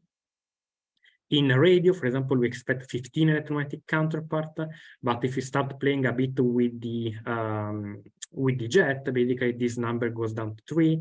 And really, in the case where the jet is really collimated, basically we have no electromagnetic counterparts. In X-ray, we expect between 2.5, 3, 4 electromagnetic counterpart. Again, once we include obscuration, this number goes down. So as you can see, obscuration and radio jet really play a crucial role in the electromagnetic counterpart, and is something that we really need to understand better before LISA flies. And in this table here, you see the number of electromagnetic counterpart, again in 4 years, but taking into account that the same system might be observed with different telescopes. So for example, in the maximizing case, we expect between 6 and 20, 21-ish electromagnetic counterpart, but in the minimizing case, the number goes down to 1.5, 3.5, basically. We also found something interesting while we were looking at these results, and it's Alberto, what we call 3 minutes. 3 minutes. Yeah, yeah, thanks. It's what we call a multimodal system. So these are systems whose sky posterior distribution is indeed multimodal in the sky. So for example, here on the left, you are looking at on the y-axis the latitude of the system, x-axis is the longitude. And well, as you can imagine, the black square is the true binary position. Black lines corresponds to the results of a Fisher matrix analysis, and blue contours corresponds to the results of MCMC.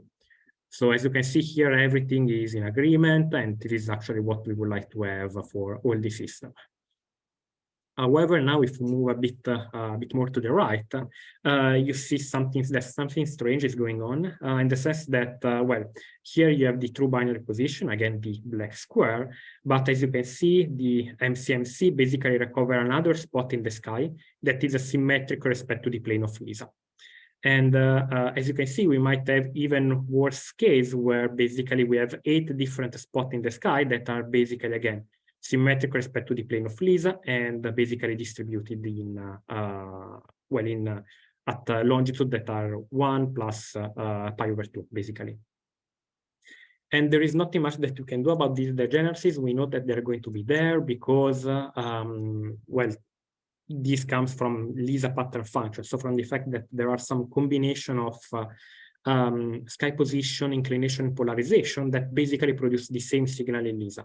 And if they produce the same signal, you can imagine that the results is that they are going to be degenerate.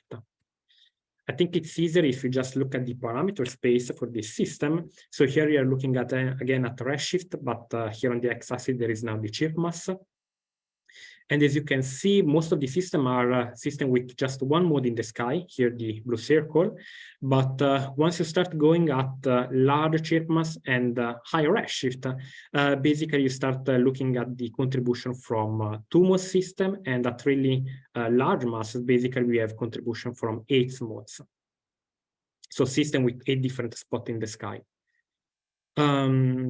Now we also find something interesting concerning these two multimodal populations, in the sense that, for example, here on the left, you are looking at the modes probability. So here the top panel is for two-mode system, and as you can see, basically you are looking here at the probability, and as you can see, the primary mode is always more probable than the secondary one, which means that at least on a statistical level, we should be able to distinguish between which is the correct one and the fake one, let's say. And here on the bottom left, you can see actually the probability for 8-mode system. And on the opposite, you can see that here the probability is more or less similar for all the different modes. If you look at the relative contribution, you see that, again, if you look just at the heavy one for simplicity, the two-mode system actually contribute quite significantly to the overall number of electromagnetic counterparts. But due to the fact that the primary mode contains more probability of the secondary one, I mean, I think we can say that we should be fine, and they should not contribute significantly.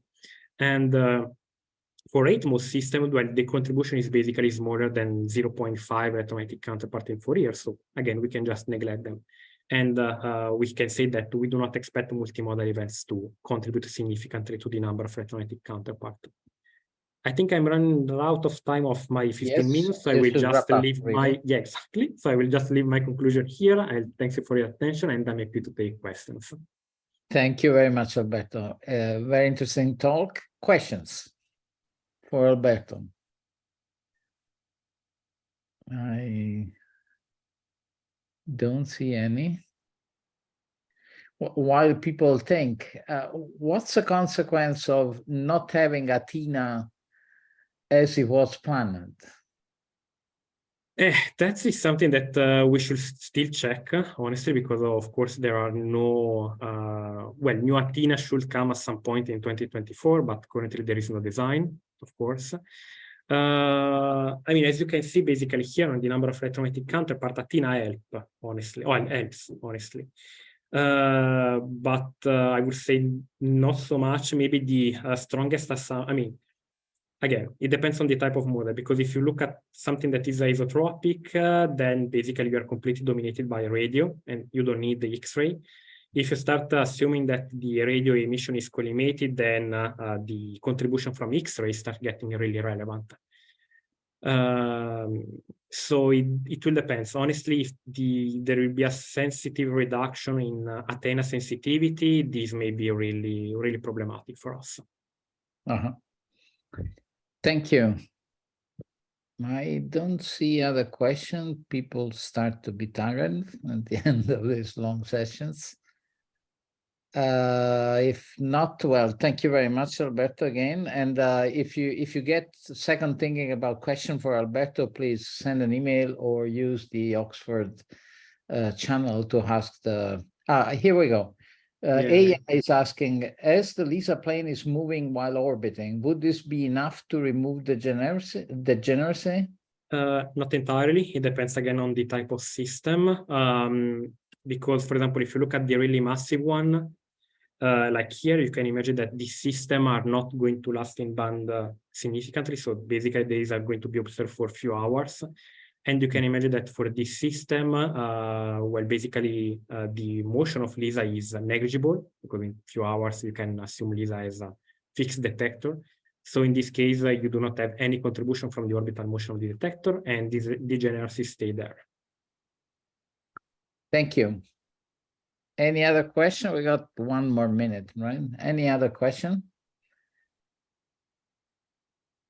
No. Again, please, if you think of a question, feel free to go through the Oxford abstract or with a direct email to Alberto.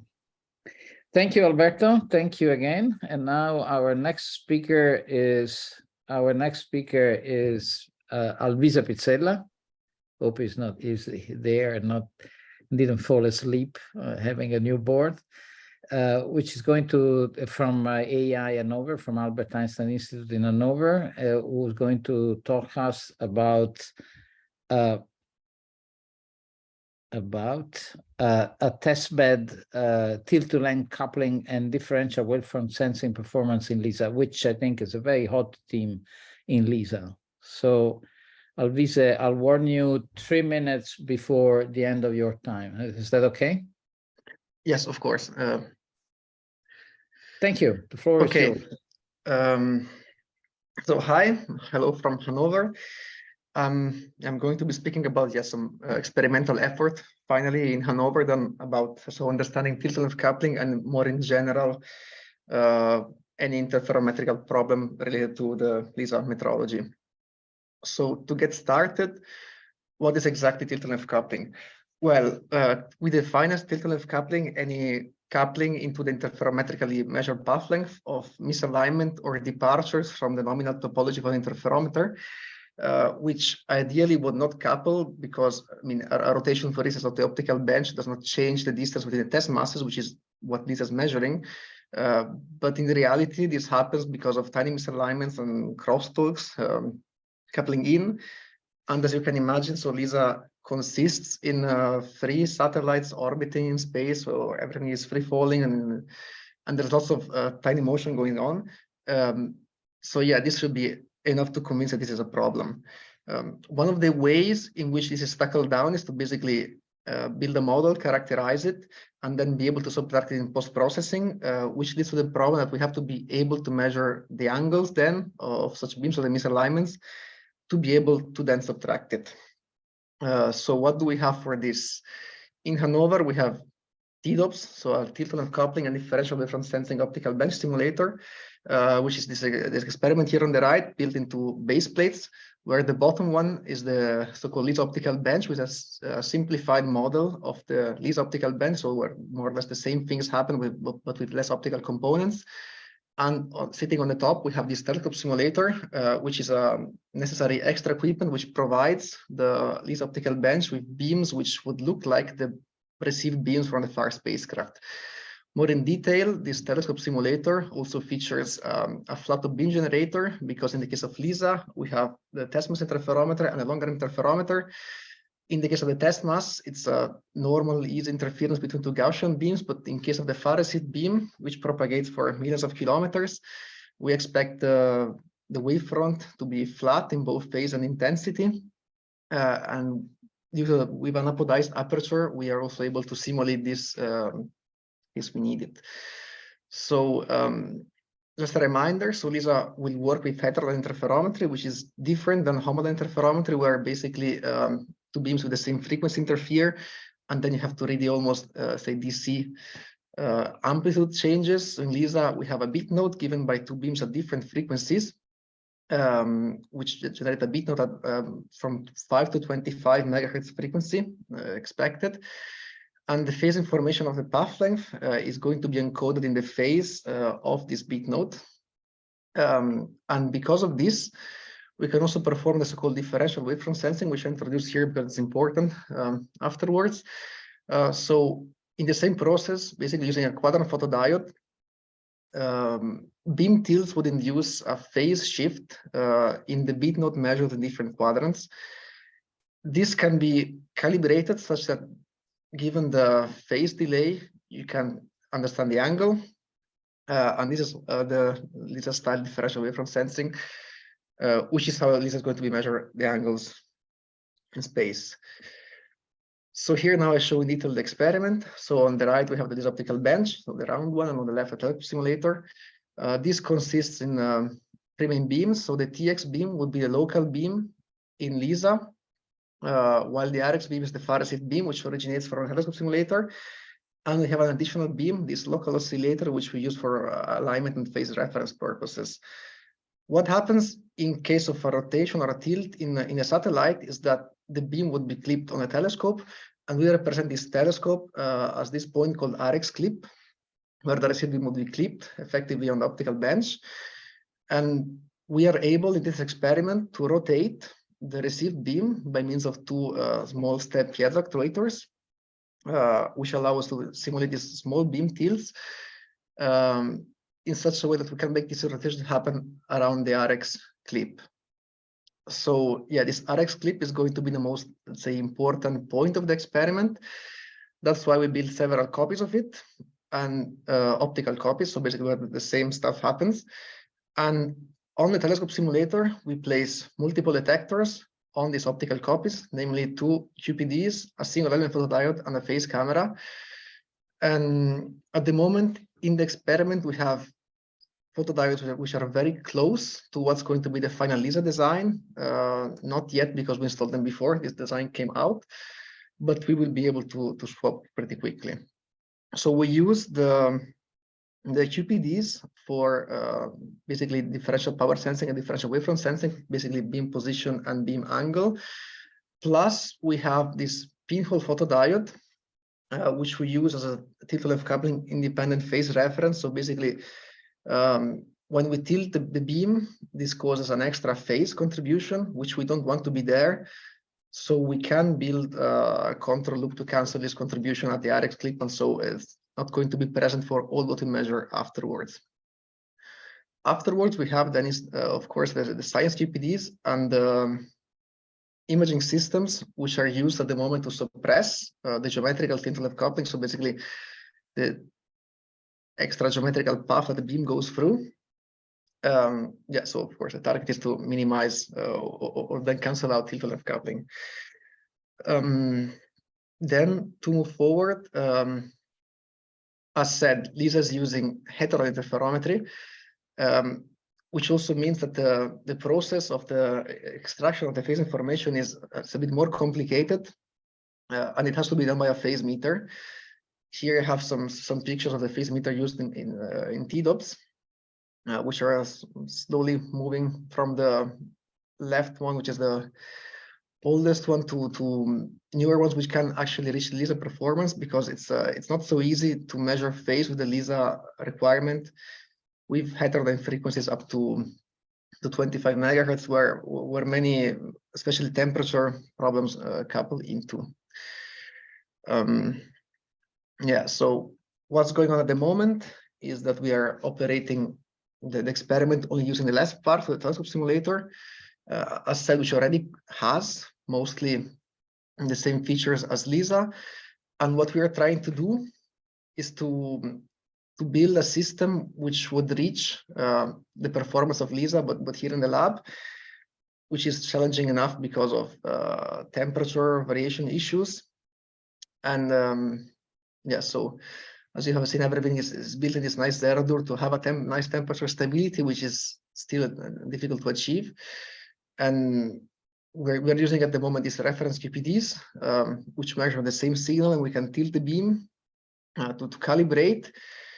And in fact, here's a calibration of this differential wavefront sensing. So what you see on the top right plot is a measurement of on the x-axis of the phase delay between the two beat nodes, for instance, in this case, top and bottom, and on the y-axis, the effective angle, elsewhere measured between the beams.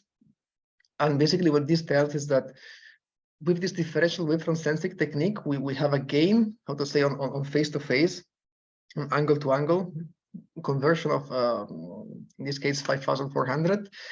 To compare this with the path left gain, which is basically one order of magnitude bigger, it's also close. So it's a very good, very precise way to measure angles, not only path length. And LISA will use this to measure as precise as possible angles as well as path length, to be able then to subtract the tilt-left coupling noise, which I forgot to say, it's also a dominant noise source in LISA. So at the moment, our target is to bring the experiment to this sensitivity here. So the required sensitivities of a few nanorads. And what we measure at the moment using the two optical copies photodiodes is something like this, which is already good at higher frequencies, but not enough at lower frequencies. But there is lots of common signal. And yeah, that's why we always measure the differential, which is it's almost there. It's not ready yet. Our target at the moment would be to reach this performance, and which we're now tackling down by working more and more on the temperature stabilization of the experiment. And once this will be done, we are going to answer some questions which Lisa's waiting since a while. Namely, we're trying to understand how, for instance, the heterodyne frequency is going to be affecting the performance, because at the moment it's challenging to go at higher frequencies because of higher temperature noise coupling. At the moment, the new phase meters being built use also an additional pilot tone, because basically the ADC time jitter couples too strongly in the output phase, and so to tackle this down, we inject a known signal to then be able to understand if there was phase jitter, time jitter in the measurements. We also have to understand how the low power, for instance, in the received beam from the spacecraft is going to affect the final sensitivity, because the local beam in LISA is going to be of the order of several milliwatts, but the far received beam from the next spacecraft opens up so much that the received power, the collected power, is going to be only around 100 picowatts. And it's not clear yet how much this will affect the final sensitivity. And last but not least, LISA has to measure the angles of between the beams, or the departure from nominal topology, to then subtract this in post-processing. But it's not clear yet if, for instance, a static beam tilt, or in general a beam tilt like here on the left, will also increase the final noise of the measurement, which we can't allow. So yeah, maybe I'm a bit early. I've already come to my conclusion. Yeah, so we have in AI a testbed which is capable of testing LISA's key technologies. We are almost there in reaching the LISA requirements at megahertz heterodyne band, and we have some interesting tests which will be performed as soon as possible, as soon as we manage to reach the target performance. Yeah. Thank you very much, Alvise. Interesting effort. Question for Alvise. While we wait, I'm not sure I got it. I've seen you testing the WS, but what about the tilt? So yeah, about the tilt, I can go. Sorry. Okay, there's one more situation here. So at the moment we are testing AWS. We have not tested the tilt yet, because that we will want to do as soon as we are able to keep the experiment at least in the best possible configuration within the performance which we want to achieve. So that's going to be a further step. At the moment, we're testing the interferometer in the best possible configuration, and we're trying to bring this performance below the requirement. No, but what I missed is, for the tilt, you have an actuator. So you have an element which is really turning relative to the receiver. Exactly.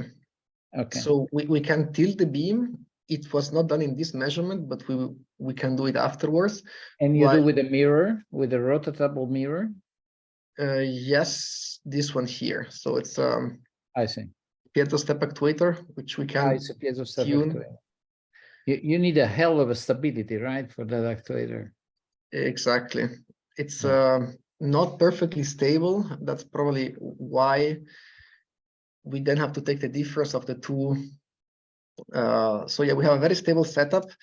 At the moment, seems like the reliability are itself these actuators, which are the one which drifts most. That's why we always measure the difference of these two optical copies, where this contribution is almost completely cancelled. Mm-hmm. Yeah, thank you. So other question for Alvise. People are scared by the difficulty of this experiment, right? Don't dare to ask questions.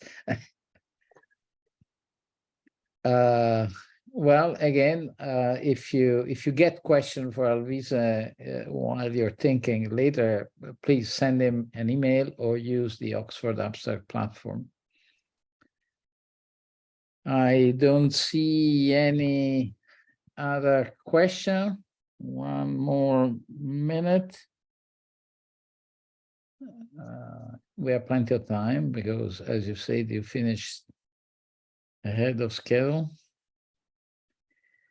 Well, if not, thank you very much, Alvise, and good luck. This is difficult, but very, very important.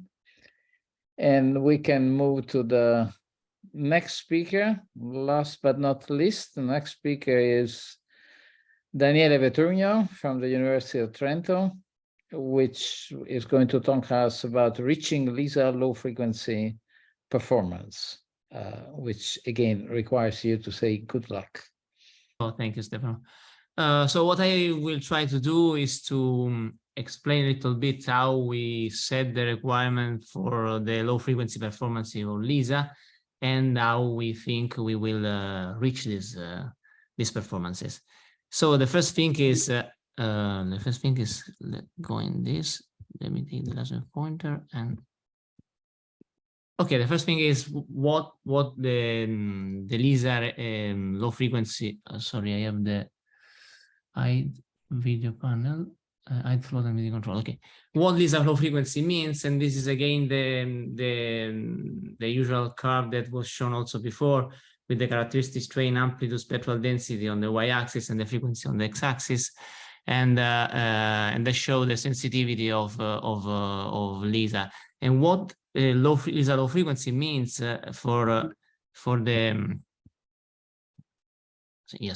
at least for the LISA mission requirements, means from below few milliamps to 100 microhertz. This is what the system will be asked to prove this sensitivity, to test on ground and so on. And the importance of this frequency band has been already explained by Valeriya.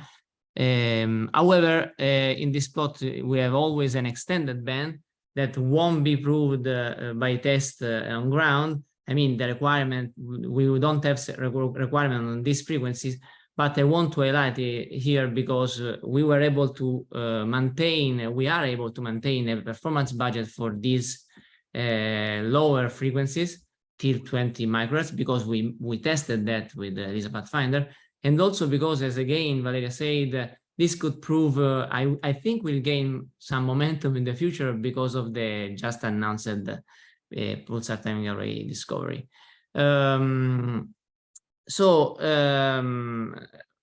What makes us separate what is low frequency performance from high frequency performance is that the low frequency performance are force noise dominated. So the sensitivity of the instrument is dominated by such as you, as soon as you have done time delay interferometry and suppressed the tilt-to-length coupling, the noise is dominated by everything that deviates the test mass reference motion from the geodetic one, from one of the geodesic. So what we knew about force noise and LISA frequency a few years ago was very poor, in the sense that in this plot we have the amplitude spectral density of the differential acceleration between two reference test masses, and this black curve is what LISA has to prove, and till 2016-17 we knew just these two curves, the blue and the red one. And if you look at the scale on the y-axis, this is a logarithmic scale. So it meant that many order of magnitudes, there were many order of magnitude of ignorance on what is dominating those frequencies, and so the main idea, mainly what is between this order of magnitude could be classical physics, but it can prove to be very hard to understand and to test and to have under control in a complex system like that of LISA. So the idea was, okay, as Rita just already told you, to squeeze one arm of LISA to 2.5 million kilometers to 38 centimeters And because the force is a local, is something that acts locally where the test mass is, we test the local force noise in the same spacecraft with 2 test masses at 38 centimeters. And this was LISA Pathfinder. It was already explained by Rita, but the main message that I want to stress again is that we use the most possible equal to LISA-like GRS, gravity reference system in LISA Pathfinder, just in such a way that if you test the local force noise on this, you can really project into LISA almost directly. And this is what we will try to do. The result of LISA Pathfinder were awesome. Here again, you see the acceleration noise in an amplitude spectral density on the y-axis and the frequency on the x-axis, and the yellow curve is the amplitude spectral density measured by LISA Pathfinder. It is below the requirement. However, and we made a lot of experiments trying to pin down the models that sum up to build this noise curve. These are the colored thin lines below this black curve, and the black curve is the sum of all these colored lines. So it's our noise budget. And what happened is that till 0.5 milliards, we have a good agreement between what we know will cause some force noise model and what we measured. Below that, there is an unexplained noise that increases, reaching at the lowest frequency the 80% in power unexplained noise, or unmodeled noise. And we had glitches. We have forces that like impulse that act on the test mass and make this temporal shape on the acceleration signal. So in any case, at the end, even with this important challenge that are the unmodeled noise and force glitches, LISA force noise was proven by LISA Pathfinder. So we have something below the requirement, and we have models for force noise that we can translate to LISA. Even if we have to say that there are differences that are important and impact on this noise budget, that are the different geometry of the spacecraft, the different drag-free and controlled test mass system. There are moving parts that were not present in LISA, like these blue boxes that is called the moving optical subassembly, that moves the composite object of the GRS, optical bench, and telescope to align with the far spacecraft incoming laser beam, and so on. So there will be change, and we can model also this change in such a way to have a projection of the LISA Pathfinder results into the LISA performance budget. And in this plot, I show again the amplitude spectral density of acceleration noise on the y-axis with respect to the frequency, and the red one, the red curve, is the requirement on this acceleration noise, and all the dashed line here are the several noise that we were able to model. We divided that in 8 big groups, each one representing some physical effect that is entering in and causing some force noise on the test mass. And if you sum up all this together, we will get our best estimate, that is this blue curve here, that is still below the requirement. An important thing to say is that in this performance budget, the unmodeled force noise is not present, and also the force glitch are excluded.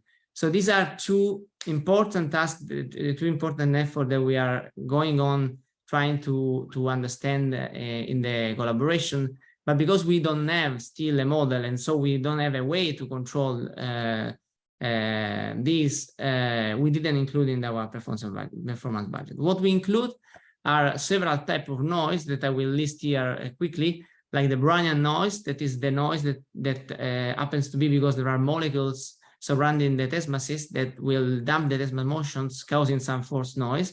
Some white force noise is this yellow curve here. Then we have actuation noise, that is the noise that is caused by the fact that you have to control electrostatically, for example, the attitude of the test mass with respect to the incoming laser beam, and this will cause some noise. And then we have electrostatic noise, that is every noise that couples the charge that is accumulating on the test masses because of cosmic rays with any stray electrostatic voltages that surround and fluctuation voltages that surround the test masses, because we have an apparatus to control and sense the test mass, and this will have some electrostatic fields. Then we have, of course, magnetic field that can cause a force on the test mass, even if the test mass is supposed to be low magnetic. Then we have coupling of the motion of the test mass with respect to any gradient field surrounding it, like any unbalanced gravitational field from the spacecraft of the MOSA. We have the fluctuation of temperature and gradients of temperature that can cause coupling to force. The change of the surrounding gravitational field can cause forces, and even the laser pressure on the test masses. All these can cause noise. And we can model and we can design the mission such that we have all this noise within these lines, this required noise. However, reaching the LISA low frequency performance would require also in-flight operation. Is not guaranteed that if you design the mission on ground in a certain way, we will get. We have to do something on ground, on flight. And I want just to list quickly what we have to do in flight to get these low frequency performances. Okay, first of all, just after launch, we have to open the vent ducts. We will decage, as is said, the test masses from the caging mechanism from the launcher. We'll grab with some plunger, some fingers that will keep it fixed, the test mass. But at the same time, we will open a pipe that is to the outer space, and we'll start to make the pressure inside the vacuum chamber decreasing. And this is a critical operation. And then we will have a long transfer phase, about 18 months, in which we will do some commissioning, not only on GRS, but also on other systems, other units. Then, of course, we will enter in the orbit, we will have the constellation acquisition, and we will enter in the so-called science mode. After that, just after that, one of the first things you have to do is to lower in the authorities. We are not going into anarchy. The authorities means here the maximum force or torque that you guess you have to apply to compensate any DC unbalanced force or torque. And the scheme in which we actuate and control the test masses is such that the level of maximum force set the actuation noise. And so we have to be able to lower this. And this will critically depends on the full gravitational balancing strategy that we'll have on the entire spacecraft and anti-spacecraft. After that, we have to set up a charge management system. That means we have to be able to measure charge and to measure the discharge abilities of our UV LED illumination system that extracts photoelectrons to neutralize the test mass. And we have two different strategies to do this during operation. There is a continuous discharge method in which we just set up a type of illumination with a duration and power, and we will go illuminating like this, and it will maintain the charge within some level, and this will guarantee the requirement. Or we have to, if we are not able to set this system, we have to illuminate discontinuously every 2 or 3 weeks the test mass to neutralize and keep the charge within the requirement, because this will couple with electrostatic fields and will cause noise. And then eventually... Daniele, nominally you would have 3 minutes. Okay, so I will speed up.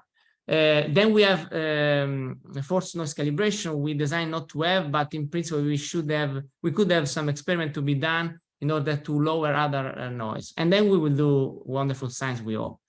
So some in-flight operation, I say, will be critical, like opening the vent duct. If you don't open the vent duct, you will increase, like, for example, at least a factor 10 or more the pressure, and it will increase the Brownian noise to this level. If you are not able to lower the authorities to the 29 nanorad per second square to the 1.5 nanorad per second square we hope to have, you will get the actuation noise at this level. And again, also the other experiment will the other thing that I told you will ruin your measurement. And you see, at this point, this will be your performance at low frequencies. As I told you, there are also other things that you could do calibration, because you have like stiffness-like forces, like those related to any body fixed force to the like the force that the entire spacecraft act on the test masses. That is a body fixed. So if the spacecraft move, will change. And so if it has a projection on the sensitive axis, the jitter of the spacecraft will project a force, a noisy force on the test mass. And this is the type of experiment that, if case you find it's dominant, you have to have an experiment to calibrate the coupling coefficient of this body fixed force to the projected in the x-axis, and to subtract, to build the correction time series and to subtract to your data. The last thing I think I want to say is a little bit going further to what you can really say about the low frequency noise, and this about its measurability. So we hope that we reach the performance, but you can say that you have reached that. And this is could be an issue, because we just showed in a paper that what matters when you detect gravitational waves in a Michelson channel, as is visible in the view graph in the plot on the left here, is that low frequency you are dominated, as I told you, by the acceleration noise. But because you have a foreground of many sources, thousands of sources with high signal to noise ratio, you cannot measure directly unless you have sure that you have subtracted all the sources. So one idea to measure this noise is to go to some null channel that are particular TDI channel that are insensible to gravitational wave or suppress the gravitational wave signal.